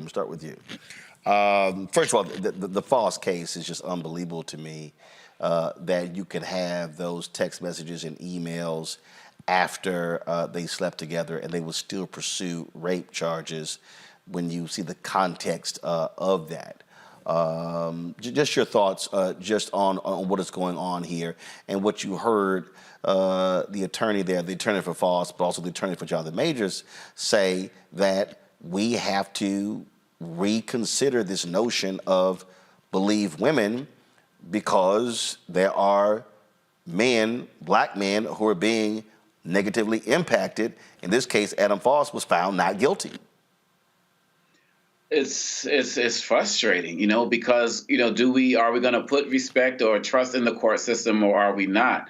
Are we going to have innocent until proven guilty or are we not? And when you talk about the timeline between 2017 and, 2021, when the allegations came and the like, and you're talking about the height of the Me Too movement as well, the challenge was it's like there were so many credible allegations that came up that people were inspired to share, real things that were eventually prosecuted and found out to be true. And, many survivors felt like they could even be, uplifted to tell their story. And that's a good thing. We want that in our society. We want people to be able to come forward to speak to that. But to go off of what she was saying, this mentality of, well, if it's said, it's automatically going to be believed, and people get torn down in situations like this. I think that he was doing work with John Legend as well, and John Legend wrote a letter of apology, apologizing for lifting him up and all of the other things all of the other awards, the thing that she was talking about, all of a sudden gone. And in this day and age, those types of things just cannot be salvaged easily. And he was a celebrity within his space, but he was not an actor or entertainment celebrity where many people have the opportunity to recover their careers. But particularly as relates to Black men, all it takes is the word of somebody and your entire career can be destroyed. And it could happen to me. It could happen to you, Roland. It can happen to so many of us. And we're already in a system that's stacked against us. And to hear that from everything that he's done, that he's on food stamps right now, I mean, food stamps, to fall from grace to that particular area, we need to be better as a society. And this is not the first time it's going to happen. I know that there's people out there who say things, well, you shouldn't be messing with white girls and things like that. This can happen with messing with anybody of any race, of any background, any sexual orientation and the like, because we live in that type of society where if you just come out with an allegation of some sort, you can get celebrity status, you can get money, you can get treated as so many different ways. But if you're innocent, what do you get? And I think the example that you were given during the break in your last segment was the example of the comedian Aziz Ansari. People tried to, also destroy his career when he was talking about, what you're saying happened was not happened. This was consensual. When you said stop, I stopped, etc. And again, when these he said, she said situations happens, we're supposed to have real prosecutors, real defense attorneys, real trials to really get to the bottom of this. But in situations like this, it's really sad, Roland, because this brother did clearly, from what's been put forward, did not deserve this. But he's clearly not the only one as well. So it hurts. I think about, Renita, I think about when you talk about impact. And while Amakonga was talking, I immediately thought of, I was like, remember the guy played Mr. Big in Sex and the City, Chris Noth? And I said, wait, man, he was accused. I said, I wonder what happened. And so it was 2021, 2 years ago. He was accused of sexually assaulting a woman in an LA apartment in 2004. Another woman said she was sexually assaulted in 2015. And so this was, one was 17 years before, then another was 6 years before. And then a third person came forward. He denied the allegations. And what happened? Fired from his job role in the Equalizer. Was supposed to have a $12 million tequila brand deal that was canceled. Was written out of one of the written out of a movie via editing. And not sure what the case is, but nothing has actually happened. So the thing is, when you hear the attorney talk about, again, an accusation, and essentially accusations today are treated as you're guilty until proven innocent, as opposed to innocent until proven guilty. Then you have some cases where they don't pursue a civil trial. Excuse me, they don't pursue criminal proceedings. They only go after a civil trial. It's sort of like, I think about what happened with former Virginia Lieutenant Governor Justin Fairfax, and to this day, I remember covering the story, and I see the accusations. You had a black DA in Boston, and a black DA in, I think it was Raleigh, a black female DA in Boston, a black female DA in Raleigh. Both of them said if one of these accusers files a complaint, we're going to investigate. No complaint was ever filed. But they did say they would participate in an impeachment inquiry into Fairfax. And I just thought that was strange that you would have two black female DAs who were like, absolutely, we will investigate. No complaint was ever filed. And so, go ahead. I have a different take on this. To me, the attorney came on here to run a PR campaign, and if I were her, clients, I would be upset with the job that she is doing, because this is really a PR campaign to divide Black folks. What she's doing is setting up a scenario. When you pit, obviously, we know the history of what has happened to Black men in this country, but you also got to look at the history of what has happened to Black women in this country. So when you set up a scenario where you are saying that there is, when you are saying basically that folks cannot be like this. The issue that we had before was that when people would come up and say that they were sexually assaulted, particularly Black women, they were never believed. Unless you had rock solid evidence, you were never, ever believed. And so the purpose of the Me Too movement and the Believe Women movement was just to say, if somebody says that they have been assaulted, then believe them and investigate. So like Omakongo said, through that movement, what came out of it was people were reporting sexual assaults that took place. They then got investigated, which prior to that, they were almost never investigated because actually, there were cases that there were cases, but there were cases that were not investigated. That's why I made the distinction. There were some accusations that led to actual investigations, criminal investigations. Across the country as a whole, right. Black women, when they report sexual assault or rape, a lot of times it's not investigated. No one cares, and it is never prosecuted. Right. And so what I'm saying is my issue with the attorney is that she's setting up a dynamic where you almost have to pick a side between believing Black women versus believing Black men. Even though but that's not what she said, though. That's not what she said. Hold on. But hold on. Let me finish, because that is the way that I heard it when she said that she basically made the point that this whole Me Too and Believe Women was a completely bad thing. And what I'm saying about what she's saying is that was not a completely bad thing. It's still not a completely bad thing, because look at it this way. If there are certain crimes where if you say that someone has done something to you, people automatically believe you, and they go ahead and follow up on an investigation. For example, if I say that I have been robbed, no one is going to immediately call me a liar. People will say, okay, she got robbed. Let's figure out who robbed her. When it comes to sexual assault, this is one of those crimes that Black women in particular, women in general, but more specifically Black women, if they say that they have been raped or sexually assaulted, people automatically say you're a liar until you can prove it. But she didn't. But Renita, she wasn't talking about Black women. She specific. I mean, in this case, but in the case, one second. No. Women as a whole. No. She specifically mentioned when white women have accused Black women of rape. She did. But right. Let me finish rolling. What I'm saying is she left Black women out of this conversation because she said that the whole Me Too and the whole Believe Women was not that was bad in general, because what it does is automatically sets up something where you just believe women. What I am saying in that is that is true. You are seeing in the cases that she was referencing people who it sounds like from the evidence are not telling the truth, but where that was a help was to Black women who previously, if they said that they were sexually assaulted or raped or anything, people were not starting at a neutral position of, okay, let's just investigate and see if this happened. They were just completely cast aside. So what I'm saying. But what this is, again, first of all, she was specifically talking about the Adam Foss case, who was an African-American man who was accused of rape by a white woman. The thing that, again, what I heard her say is that, are you innocent until proven guilty? What her biggest criticism is that, as she described, there was no real investigation. You said allegation, investigation. I just gave an example in the case of Justin Fairfax, where there were allegations. 2 Black female prosecutors said, if a criminal complaint is filed, we will investigate. Yet the 2 Black women who made the allegation against him never filed the complaint. So therefore, there was never an investigation. Right. But here's where I'm trying to round the corner for you, which is that before that movement, you would have a complaint.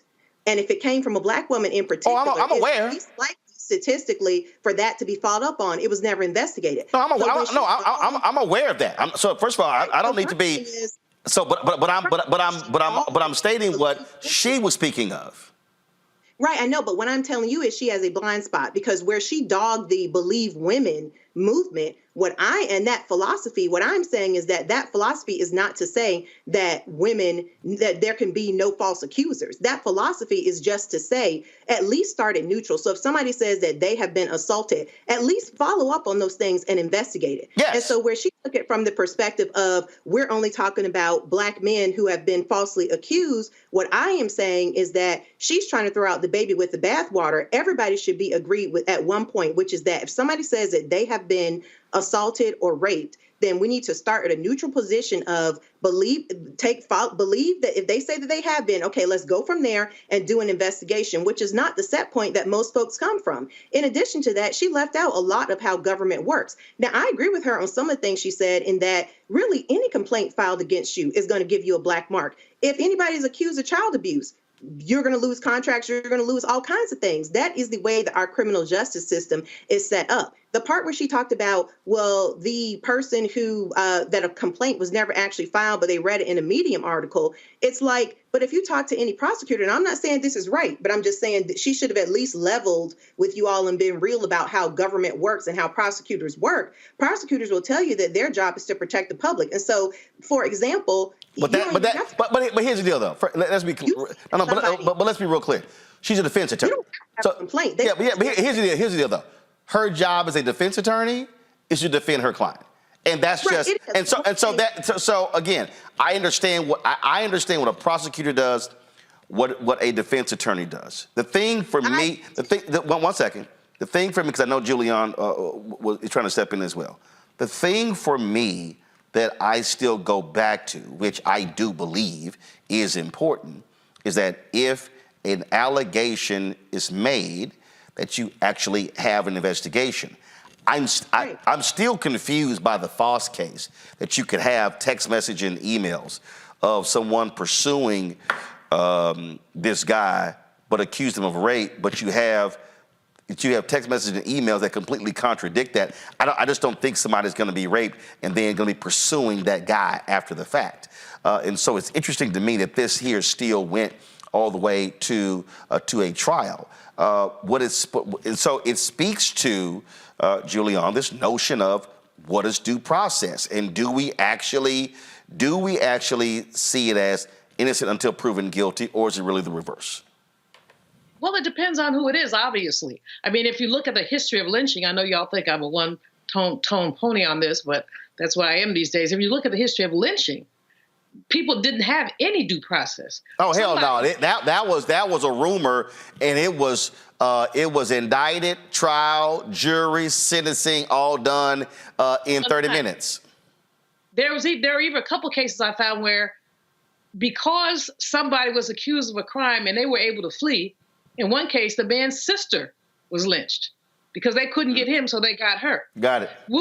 When we talk about this intersection between race and gender, I mean, I don't completely agree with Renita, partially, but not completely, because I don't think that lady you had on necessarily left out black women. Black women weren't in this. What I think she was doing was, as you said, she's a defense attorney. She was basically defending her client. But whenever we talk about rape, I always want to mention the name Areese Taylor.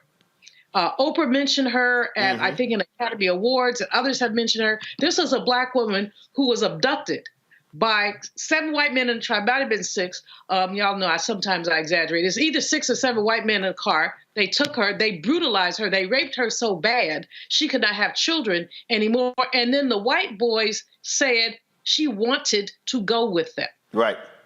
That was her choice. Who chooses to be raped by 6 people? She had a 3-year-old. She could never have any other children. And so when we talk about race and gender and rape and accusations, we always have to keep her in mind, which does mean we do have to pay attention. We say believe the woman. What are we saying about black women? But at the same time, it just seems to me, especially when we do the next case about people coming back 5 and 6 and 10 years later. I mean, I have a tendency to believe black women. I have a tendency not to believe white women. Why? Because of the history. I have a tendency to believe black men because of the history. I have a tendency not to believe white men because of history. I am seeped in the history, and that's where my implicit bias is we know how the system treats black people. But at the same time, there's something to be said for the silencing of all women. There's something to be said for the fact that women, I mean, there's so many cases where women in the 1950s said they were raped, they became the hoe. I mean, they became, how did that happen? What were you wearing? What did you say? Did you go to the bar? All of those things. So I think it's very complicated.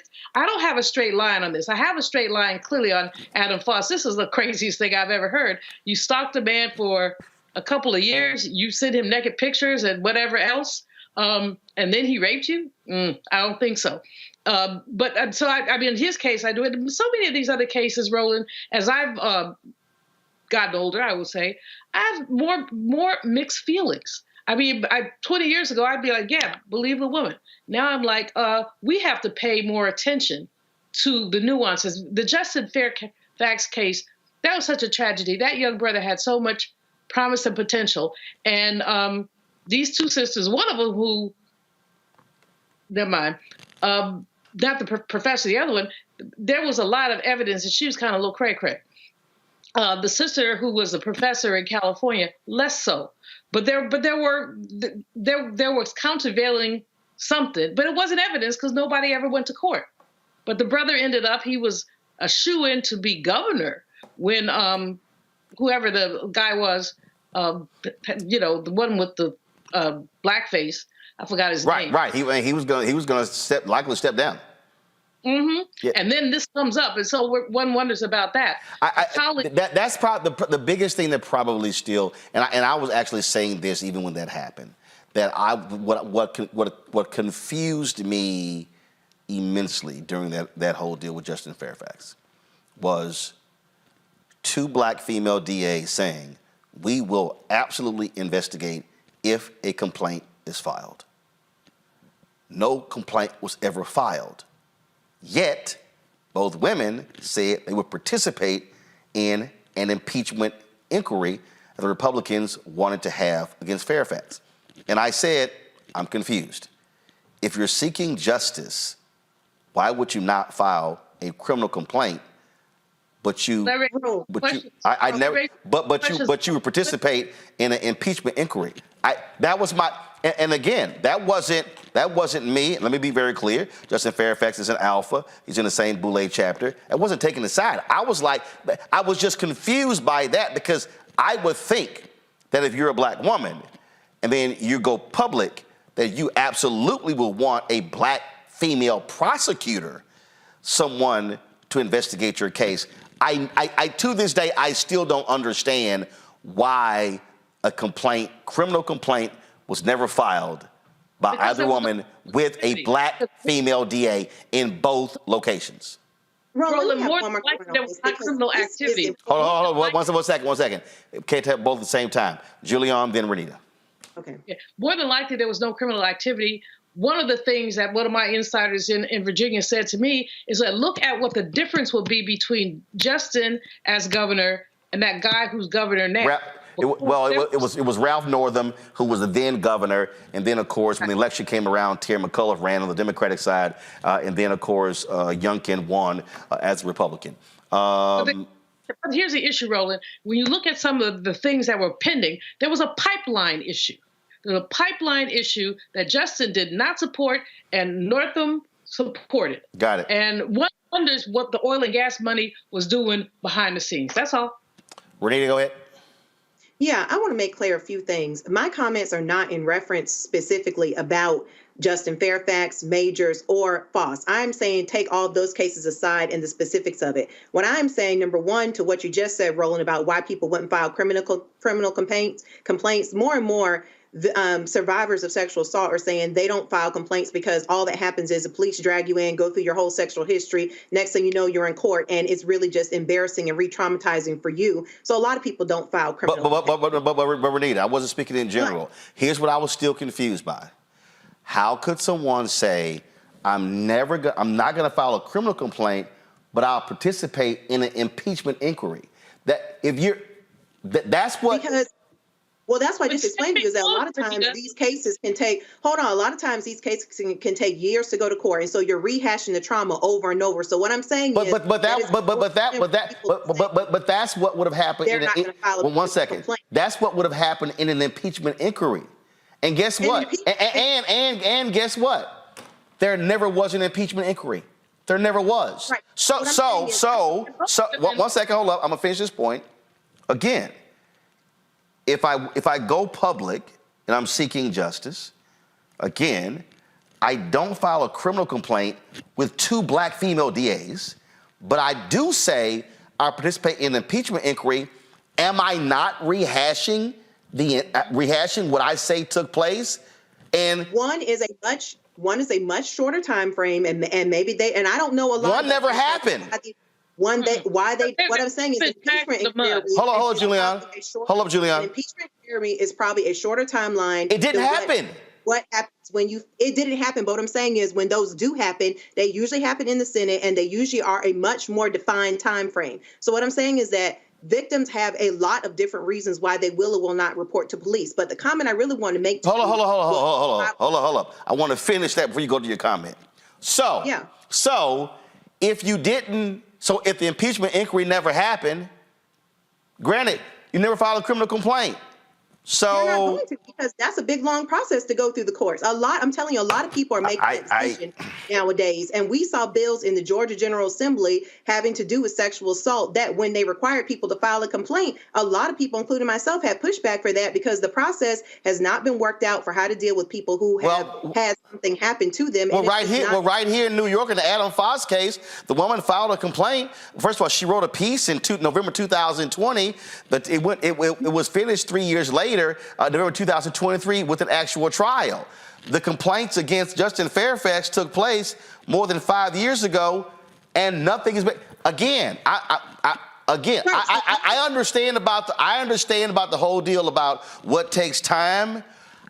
What is still the number one thing for me that makes no sense is I don't want to file a criminal complaint with 2 black female DAs, but I will participate in an impeachment inquiry that never happened. So B never happened, and so I never did A. So if I wanted justice, nothing ever happened. It's just sitting. The allegation is just sitting out there in the wind, and there was actually no resolving of it, other than the complaint was alleged. But go ahead. But let me finish one final comment. But what I'm telling you, Roland, is that people now are thinking twice about filing criminal complaints, and it's different from victim to victim. That's all I'm saying, or person to person. Okay, but guess what? A criminal complaint. Okay, guess what? A criminal complaint wasn't filed.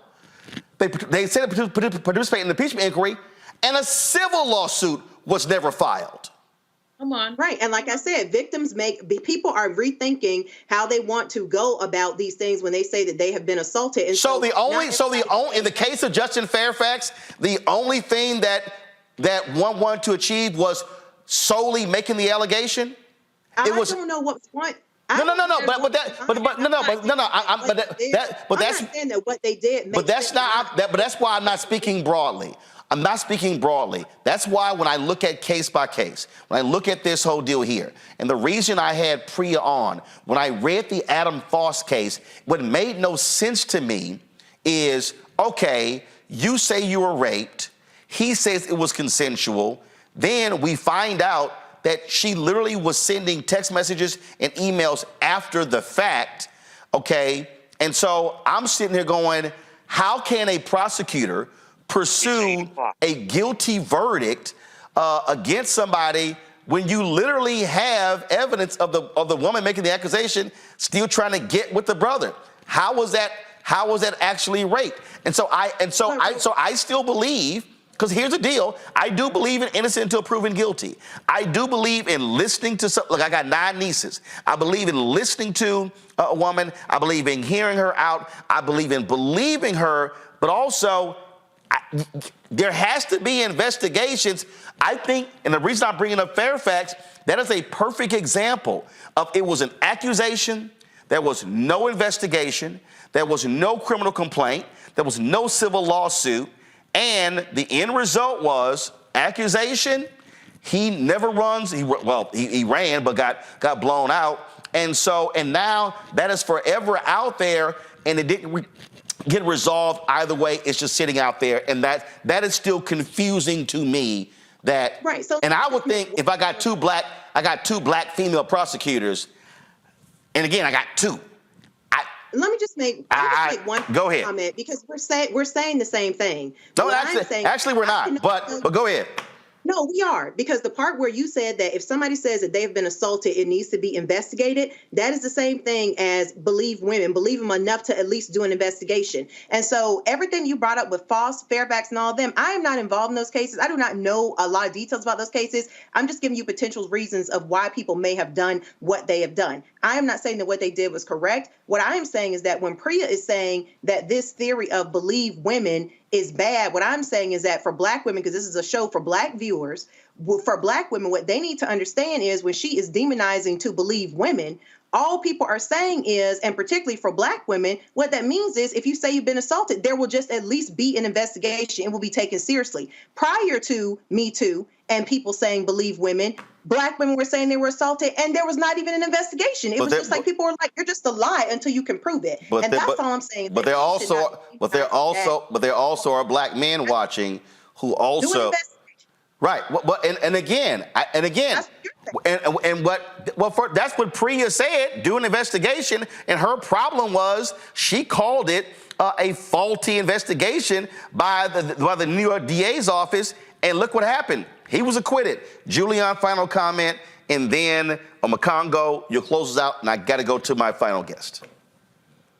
Again, when you have the intersection of race and gender, you're also going to have something that's very complicated. In the Justin case, I mean, I'm a little biased because I was a big Justin fan, but the matter of the fact, what Renita says, well, they don't want to be exposed. Well, these women exposed themselves. They came forward and said stuff that may or may not have been true. In one case, there's some evidence that simply was not true. But all the reprobation, all the whatever they got it anyway. They got it because they stepped out there. So if you're going to step out there, believe in yourself, believe in your case, and take it to damn court. Don't just throw allegations out for reporters to speculate about. Take it to court if you really believe that. Have a good lawyer and prove it. I mean, Black women historically have not been believed, but increasingly we are being believed. And those sisters, if they thought they had credible cases, they could have taken them to court. They chose not to. And while we can speculate about why, my speculation is because some of that stuff just did not happen. I'm a Congo. We need to create an infrastructure where people cannot have their entire lives destroyed over allegations that are proven to be false or when trials prove that there's innocence. I definitely stand with, we have to believe the accusers and we have to have the proper investigations like as Renita's talking about. But as you're saying, Roland, as well, when certain things don't add up, there should be, A and B and then C should come after. When A and B and you get F or something like that, or 1 + 2 = 7, then people need to fall back and we need to not take people's lives. We don't want the victims to have their lives stolen, and we don't want the people who are accused to become victims as well. And this muddies the water for everybody. And it's going to put us in situations where more people are afraid to come forward truthfully, especially when there are celebrity cases involved, because the way this infrastructure works, people will go after them and destroy them as well. So on these particular cases that we've been talking about, it's very disappointing what happened with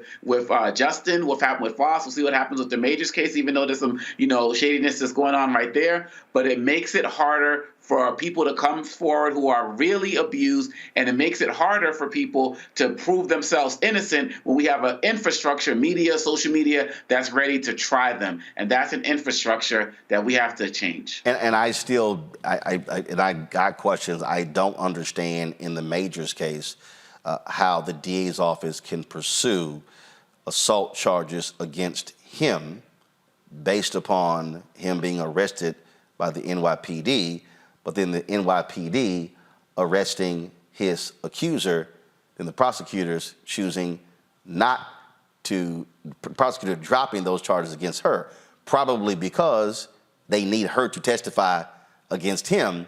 And the last thing you need is her credibility being shot by her testifying against him, with her already being charged with assault herself by NYPD. So in that case, I am still utterly. I would love to hear in the prosecutor's office said, well, we said we dropped the charges. I'm just confused that the cops would say there's enough evidence to charge her with assault, even if it's misdemeanor assault. But the DA says we're dropping the charges against her. but we're pursuing the charges against him when both people are involved in the same case. That trial begins on Wednesday. We'll be keeping you up to date as well. All right, folks, gotta go to break. We come back. Thanksgiving weekend is over. I know y'all were like me and other folk. Y'all had a good time with your family, but I'm sure you stepped on that scale and went, what in the hell happened? Cootie Mac is here to talk about how do we get back on track post-Thanksgiving, at least to get you right for a month before Christmas rolls up. You're watching Roland Martin Unfiltered right here on the Black Star Network.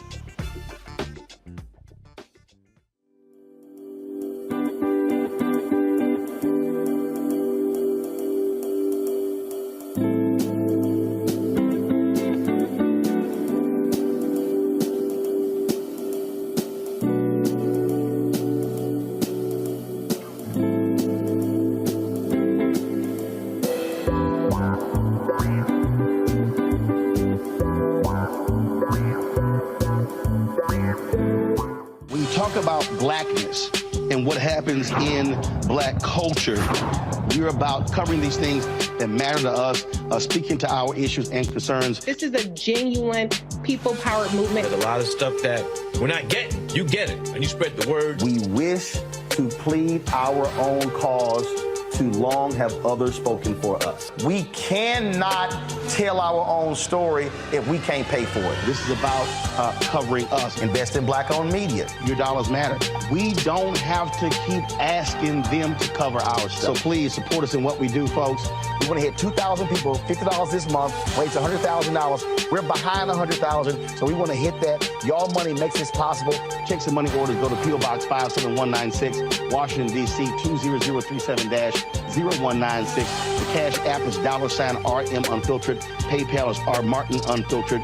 Venmo is RM Unfiltered. Zelle is roland@rolandsmartin.com.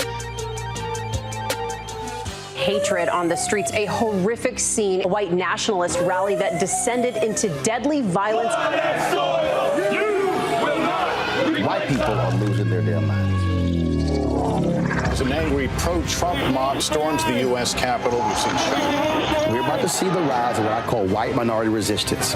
We have seen white folks in this country who simply cannot tolerate black folks voting. I think what we're seeing is the inevitable result of violent denial. This is part of American history. Every time that people of color have made progress, whether real or symbolic, there has been what Carol Anderson at Emory University calls white rage as a backlash. This is the rise of the Proud Boys and the Boogaloo Boys. America, there's going to be more of this. Here's all the Proud Boys, guys. This country is getting increasingly racist in its behaviors and its attitudes because of the fear of white people. The fear that they're taking our jobs, they're taking our resources, they're taking our women. This is white fear.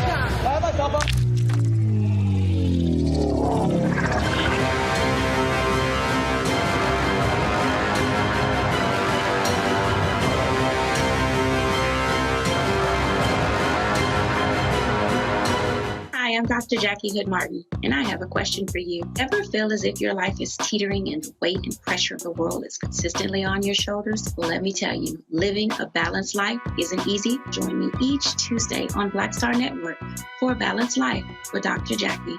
We'll laugh together, cry together, pull ourselves together, and cheer each other on. So join me for new shows each Tuesday on Black Star Network, A Balanced Life with Dr. Jackie.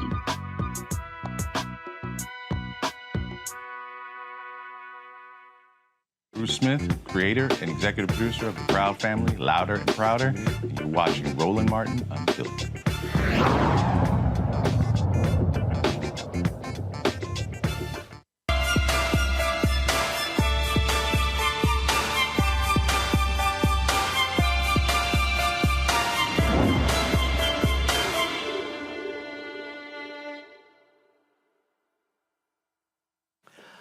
All right, folks, it is Monday, the Monday after Thanksgiving, and I'm sure a lot of y'all, man, y'all got home, y'all got on that scale, and you went, Ooh, what the hell just happened over the last 4 days? Although Thanksgiving on Thursday, let's just be real clear. We just call it Thanksgiving weekend. So, you know, all the rules went out the window like crazy. Y'all got the video ready? This was my family.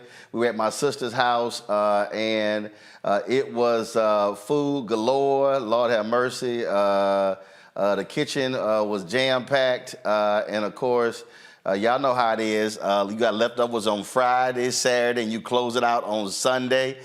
You take the stuff and you figure out other stuff to hook it up with. And so now, what do you do after all the damage has been done? Cootie Mac joins us. Glad to have him on the show. All right, so somebody sent me, so I saw somebody post a lymphatic detox massage or something. People were saying, oh, you need to be doing a detox. I've seen all kind of other stuff. So just your thoughts on this, because again, folk did some damage over the last several days. Yeah, and nobody's exempt. I even tried. I tried to get it right. I tried to do my thing. I recommend a certain way to eat on the holidays, right? And then my brother invites me over the next day. He's like, hey, I want to cook for you and baby girl. I'm like, okay, cool, we go there. You got games, you had NFL games, college games. And it was one vegetable side and like 5 carb sides. I'm not trying to roll you saw some vegetables? No. I look for the vegetables. No, I saw some yams. See, that's not a vegetable? No, man. Oh. And see, that's the that thing. was a corn casserole. That's not a vegetable? Nah, man. Okay, I'm trying to think. I think I saw some green beans. Okay, green beans we can work with. Right, I saw that. You saw it? No, I had some. Okay, all right. No, I had some. I'm saying it was that. I remember that was something green that was present. Right. Yeah. And so therein lies a challenge. So the problem I have with the idea of cleanses is most of the time when most people talk about cleanses, it's always this extreme thing that they're doing. It's an aberration to their lifestyle. Right. And that's not going to be sustainable. Right. I mean, you can do it like I've done. Yeah. Like a 20-day cleanse 3 or 4 times. And it's like, oh, man, lost 18 pounds on a 21-day cleanse. But, all right, what you going to do after the...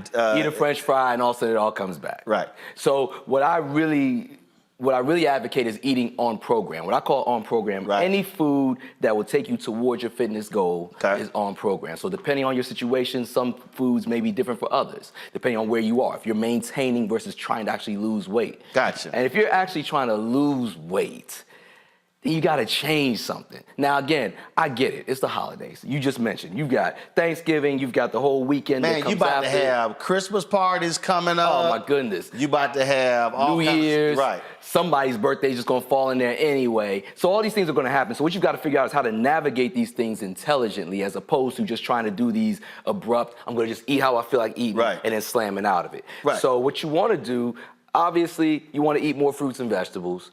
The simple thing that I always tell people to do is, if you can, if it's a potluck situation, bring something with you that you know you enjoy, but is green, a salad, some Brussels sprouts. Bring something with you so that you know at least you've got. So let's say, okay, so fine. So you come out of Thanksgiving and they say there was lots of cakes and pies and stuff. Right. So are you saying, all right, today's Monday, go to the store, get you some green apples, get you some, and what fruits to get? Yes. Because that's the other thing as well. Yes. So anything that's in the apples family, if you have an aversion to apples, berries, if you have an aversion to berries, melons, kiwi. So when we say berries, blackberries, raspberries, blueberries. Any berry except for a dried cranberry. Okay, got it. Right? Any berries, any melons, any apples, those will all work in your favor. Drink a lot of water. You got some water right there? Drink a lot of water. Yep. And I'll tell you this.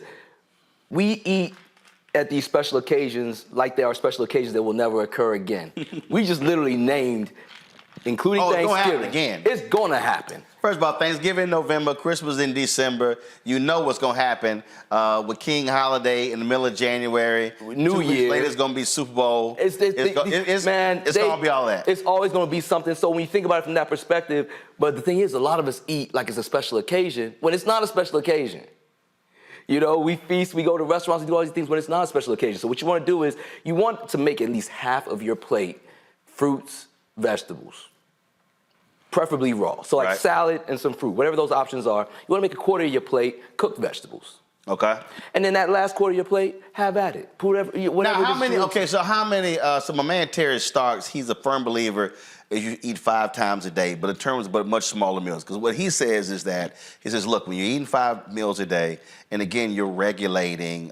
So like he may have one thing he talked about was, let's say, 4 ounces of a meat, and then let's say 1 cup of a vegetable. He said, but if you're eating every 3 hours, then you're not starving your body and you're drinking water in between. So he said portion control, because you said it, have your game plan. So for what you're saying there, still your portion control. Portion control is tough when you're talking about foods that you're addicted to, though.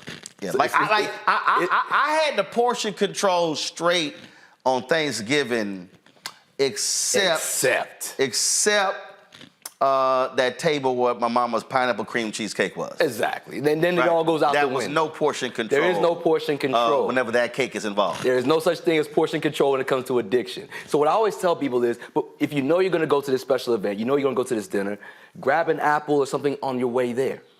Eat something. What we like to do is we like to say, okay, I'm not going to eat until Christmas dinner. I'm not going to eat until Thanksgiving dinner. Well, then you're starving yourself. So you're starving yourself. So when you get there, it's no matter what your game plan is, it's out the window. Okay, but so here's the whole deal. Bottom line is, folks did it. So now you're back. Right. So I think today I had an early flight out of Houston. So it's like 6:30 in the morning. Mm-hmm. So I think I grabbed bacon and egg sandwich. Didn't do chips or anything on the plane. Got hold of the protein drink. And then I said, okay, let me drink this and try to get as much water. So again, coming back, and when I leave here, definitely run by and get me some green apples. So again, now that you're back in the mix, okay. What you want to do is you can't continue the post-Thanksgiving thing for the next 48 hours. You can't. So what you want to do is eat circumspect as you go. You know, eat so even the days of the holidays, eat normally, and then let these aberrations be aberrations. Like I said, fruit is your best friend. So you just eat some fruit, find the fruit you like. I mean, so get you some fruit, put it in. But also, how much though? So put it like in a container. So if you do, okay, so let's say if I got some blackberries. Let's say I got some blackberries, some raspberry. Boom, I throw in a green apple. So when I do my protein shake, should I do a banana in my protein shake? No bananas. At all. No bananas. Okay. The bananas will do you dirty because bananas are starchy carbs and they're going to trigger all those addictions. They're going to make you start going wild anyway. But here's the thing with fruit. I've never had to tell somebody portion control of the apple. If I give you 5 apples that you love, you're going to eat one and you're going to say those other 4 are nice. You know what I mean? You don't do that with cookies. We don't do that with pretzels. Right. So the foods that are great for you, like even your water, you're pacing yourself. You didn't just kill that whole thing. Unless it was a hot day and you just finished working out, you're just going to sip your water. Any food that's really on program, you will not consume addictively. So just take as much as you want, and you'll find yourself looking at it like, okay, I had an apple, I had some berries. If I gave you 10 pounds of strawberries, you're not going to eat all 10 pounds. Right. You'll eat as many as you need, and you'll put the rest away. Questions for the panel. Let's see here. Let's see who probably lost their mind for Thanksgiving. Julian, you know you did, so go ahead and what's your first question? You know you did. I did not lose my mind. I went to somebody's house and had a nice balanced meal that included capon, 3 vegetables, excuse me. No, I did not. I don't eat crazy. But how many glasses of wine you had? That's another story. See, right. See, I knew. See, she thought I was going to lose my mind with the food. I knew the alcohol was involved. There's always something. Go ahead. I had a couple of margaritas, maybe 3. But that's another story. My question, I mean, you're talking about the cleansing. I don't believe in it. I'm with you about this episodic cleansing and living right for about 5 minutes and going back to your old habit. So going forward, we got about 6 weeks of partying between Christmas and then Super Bowl, Dr. King, New Year's. When you said people should, what am I trying to say? What guideposts should people take with them no matter where they are? You talked about the apples. There should be something behind my head is always veggies because I love veggies. I always try to have more veggies. What's the guidepost that you would suggest people have behind their head as they go to these groaning tables of wonderful looking food? And Roland, next time invite me to your mama's house, I'll eat more. Girl. So here's the deal. If you look at your plate as a pie chart, 50% of that plate should be raw fruit or veggie options. 25% of that plate should be your cooked veggie options, your roasted Brussels sprouts, your green beans like Roland mentioned. That last 25%, have what you want. Whatever it is, you can't stack vertically now. You got to stack side by side, but have whatever you want. And I actually have a holiday eating guide. So anybody watching, if you just DM me your email address, I'll send you a whole holiday eating guide that'll show you how to navigate this. But you want basically, in essence, 75% of your consumption to be plants and fruit. And then that remaining 25, you can get away with for now. But then when you're in between these things, don't take the doggy bags home. Don't take the extra stuff home. Enjoy it for what it's worth when you're there, and then leave it at that experience, because these experiences, as we just discussed, are going to keep coming up. They're going to keep coming around. What's a reasonable amount of weight to lose in a week? 2 pounds. Two. So you can do more. So if you weigh yourself today and you down 2 next Monday, that was a good week. Yeah, it's a good week. Now, what I would also tell people, now we've got these scales that give you your body fat percentage. Pay attention to that even more than the weight. If you're losing 0.5% body fat percentage, give or take 1. Let's just say 0.4. If you're losing that and losing weight, you're losing weight the right way. If you lose weight and you see your body fat percentage go up, you're actually starving yourself, and that's going to work against you in the end. Okay. All right. I'm a Congo. Yeah, Mr. Mack, I really appreciate all of the work that you do and your messages online and the like. As you're talking about the fruits and vegetables, do you distinguish between, one of my challenges when I'm traveling is the whole difference between, organic versus non-organic. Are there, weight concerns or sugar concerns that we should be dealing with when it comes to non-organic versus organic fruits and vegetables as we're trying to work our way back to where we want to be? That's a great question. Ideally, organic foods are better, but at the same time, sometimes they're more expensive. Sometimes organic, it all depends on where you're starting, because if the seeds are genetically modified, they're not really organic to start with. If the fertilizer isn't organic, then it's still not technically organic. So what I would really advocate for people to do is get in the habit of eating vegetables, then get fancy about it after. Renata.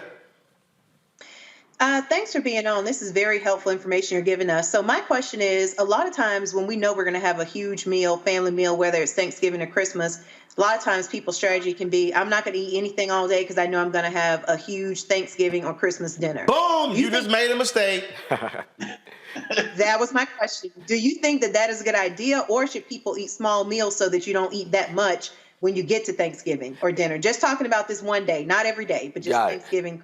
It's a horrible idea, because when you starve yourself, whatever rules you walked in the door with will go out the window as soon as you get access to whatever the first thing it is that you eat. You don't want to trigger your addiction. We're all addicted to sugar. And at the end of the day, if you really break it down and look at what it is that pulls us to most foods, it's either sugar, salt, or fat. So what I would say is eat as normal. Maybe don't eat as heavy. Don't eat as big a breakfast. But again, I talked about fruit earlier. Eat some fruit. That's something that's painless. You won't overeat it. Find a fruit that you enjoy, so you enjoy the process. You're not forcing yourself to eat something you don't like. And then drink some water. And then when it comes time, you can actually look at the food and enjoy it. If you break it down the way I told you, so you have like that 50% of your plate, which is fruits and raw vegetables, i.e. salad, 25% of your plate, which is vegetables, and then 25 being that other thing, you really pick and choose, and you'll start to eat these things and enjoy the bites. When you pay attention to when you just pile your plate and just eat, you'll just be shoveling. Anytime you are eating, I want to make sure this is clear. Anytime you're eating in an addictive manner, where you just are just shoveling food, just mindlessly eating, that should be a key and a trigger to you to let you know that you're eating the wrong thing the wrong way. Because we don't do that. Like I said, me and Rose sitting here right now, that bottle of water, he's just taking cool sips every now and then. Damn, I wish I had some Chips Ahoy. But if it was a lemonade, he would have crushed that. If it was a lemonade, he would just killed that and been looking for another one. So that's how you know. Our bodies will tell us all the time. Matter of fact, you never eaten a salad or apples and then caught the itis. Never once. Never once. But if you eat a bunch of potato salad and yams, boom, you just knocked out. Your body's telling you what's going on. And our bodies tell us all the time. We just normalize those things and call them cute names like the itis. But really, pay attention to what your body's telling you when you're eating. Last point. Folks are, I love the people who go fitness crazy. And you always said, bottom line is, look, losing the weight is 80-20, changing what you eat and how you eat as opposed to the fitness piece. So Thanksgiving is now over. And again, for the people who again, you could try to go crazy, think you about to go through this whole circuit deal. What would you say to folks right now? Just do a basic walk? Just to get your body moving? If you get your heart rate moving, if you were to check your heart rate and it's at about 145 beats per minute, if you were to sustain that for 25 minutes, that's all you really need to burn fat. Going up a flight of stairs will take you to that level. What I would always recommend to people is, the dirty little secret is, if you're eating on program, you're actually cleansing, because on program foods go through your system in 24 hours. You drink that bottle of water, you're gonna go to the bathroom in a couple hours, right? But when you eat Hell no, I'm gonna go back in about 20 minutes. There it is. But if you're eating foods that are off this program, is 33.8 ounces. Alkaline, yeah. So what happens is, if you're eating foods that are off program, they stay in your system for 2 and 3 days. So anytime you're eating fruits and vegetables, it's gonna go through your system in a day. So the more you eat those and put those in your system, the more you're cleansing yourself anyway. You don't have to go on these crazy cleanses or these off the chain. Unless you eat that Thanksgiving food, then eat some oatmeal the next morning, you'll be all right. It'll clean you out. Or some prunes or something. But it's no need to put yourself through something that feels unpleasant. You know, what I want you to do is find the stuff that you enjoy that's on program. If you need help with it again, just DM me. I'll gladly. Because that's also what happens. I think what happens when you look at some of these, when you talk about some of the food stuff, is like when you looking at it, you like, damn. Right there, you know, it's going to be a problem. And that's why depravity is never really the best option. Although, if we're trying to lose weight, we do need to be smarter about what we're eating. Gotcha. Do you mind protein shakes? I do. I don't do supplements, man. I feel like nature gives us such a leg up. And if we give our bodies natural food, find natural sources. Now, in some instances, there are supplements that help because somebody might be having an aversion to dairy or something like that. So you don't think a protein shake is a meal replacement? It can be, but I would rather replace the meal with like a smoothie made of yogurt and fruit and flaxseed as opposed to a powdered shake, because in that powdered shake is going to be a hidden sugar, and that's going to keep working against you. So versus that, so like the green smoothies and stuff like that, look at the ingredients, man, because just because it's green doesn't mean it's great. Right. You know, sometimes it'll be green, it'll have all kinds of pineapple and all kinds of sugar in it, and that sugar is what we're trying to avoid. Got it. All right, tell folks how to reach you. Man, find me at Instagram at KUTIMACK, Cootie Mac. Find me on Facebook, BYBD Fitness. You can go online at bybdfitness.com. And like I said, direct message me with your email address. Tell me that you saw me here. I will send you for free a whole holiday eating guide that'll help you navigate all of this stuff that we just talked about tonight. All right, Renita, Julian, Obakongo, let's see who's going to be down at least 2 pounds by next Monday. Next Monday, let's do it. We'll see. We'll see. All right, Cootie Mac, I appreciate it, baby. Man, thanks a bunch. Yes, sir. Folks, that is it. Don't forget, support us in what we do. First of all, let me thank Renita, Obakongo, and Julian for joining us on today's panel. Folks, you can always join our Bring the Funk fan club. Your dollars make it possible for us to do what we do. It's critically important to do the work that we do. You take that conversation we had about what's happening in New York with the Foz case and Jonathan Majors case. Look, you're not going to have that level of in-depth conversation on MSNBC, CNN, ABC, Fox News, any of those networks. This is why we got to have our own, have that conversation. So send your check and money order to P.O. Box 57196, Washington, D.C., 20037, that's 0196. Cash App, $RM Unfiltered, PayPal, R Martin Unfiltered. Venmo is RM Unfiltered, Zelle, Roland at RolandSMartin.com, Roland at RolandMartinUnfiltered.com.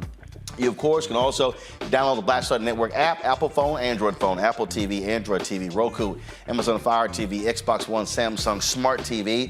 You can watch our 24-hour, 7-day-a-week streaming channel on, of course, Amazon News by going to Amazon Fire. Then go to Amazon News. You can tell Alexa, play news from the Black Star Network. You can also watch us on Plex TV, Amazon Freevee, as well as Amazon Prime Video. Go to the live TV grid. You can watch our news channel right there next to all the others. And don't forget to get a copy of my book, White Fear, How the Browning of America is Making White Folks Lose Their Minds, available at bookstores nationwide.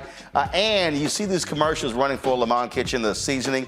If you actually go to, it's on my social media. I thought I had the graphic, but I don't right now. If you go to You can go check it out. The seasoning, give me 1 second. You get $10 off if you use the promo code RMU. So if you go to, again, Lemond Kitchen, the gift box there, Lemond Kitchen, LEMOND kitchen.com. Again, that's the commercial right there. Pull the audio down for me, thank you. And then use RMU, the promo code. You'll get $10 off of that seasoning. So there you go. Folks, that's it. I'll see you tomorrow right here on Roland Martin Unfiltered on the Black Star Network. Holla! Folks, Black Star Network is here. Hold no punches! I'm real revolutionary right now. Support this man, Black Media. He makes sure that our stories are told. Thank you for being the voice of Black America, Roland. Stay black. I love y'all. All momentum we have now, we have to keep this going. The video looks phenomenal. See, this difference between Black Star Network and Black-owned media and something like CNN. You can't be Black-owned media and be scared. It's time to be smart. Bring your eyeballs home. You dig?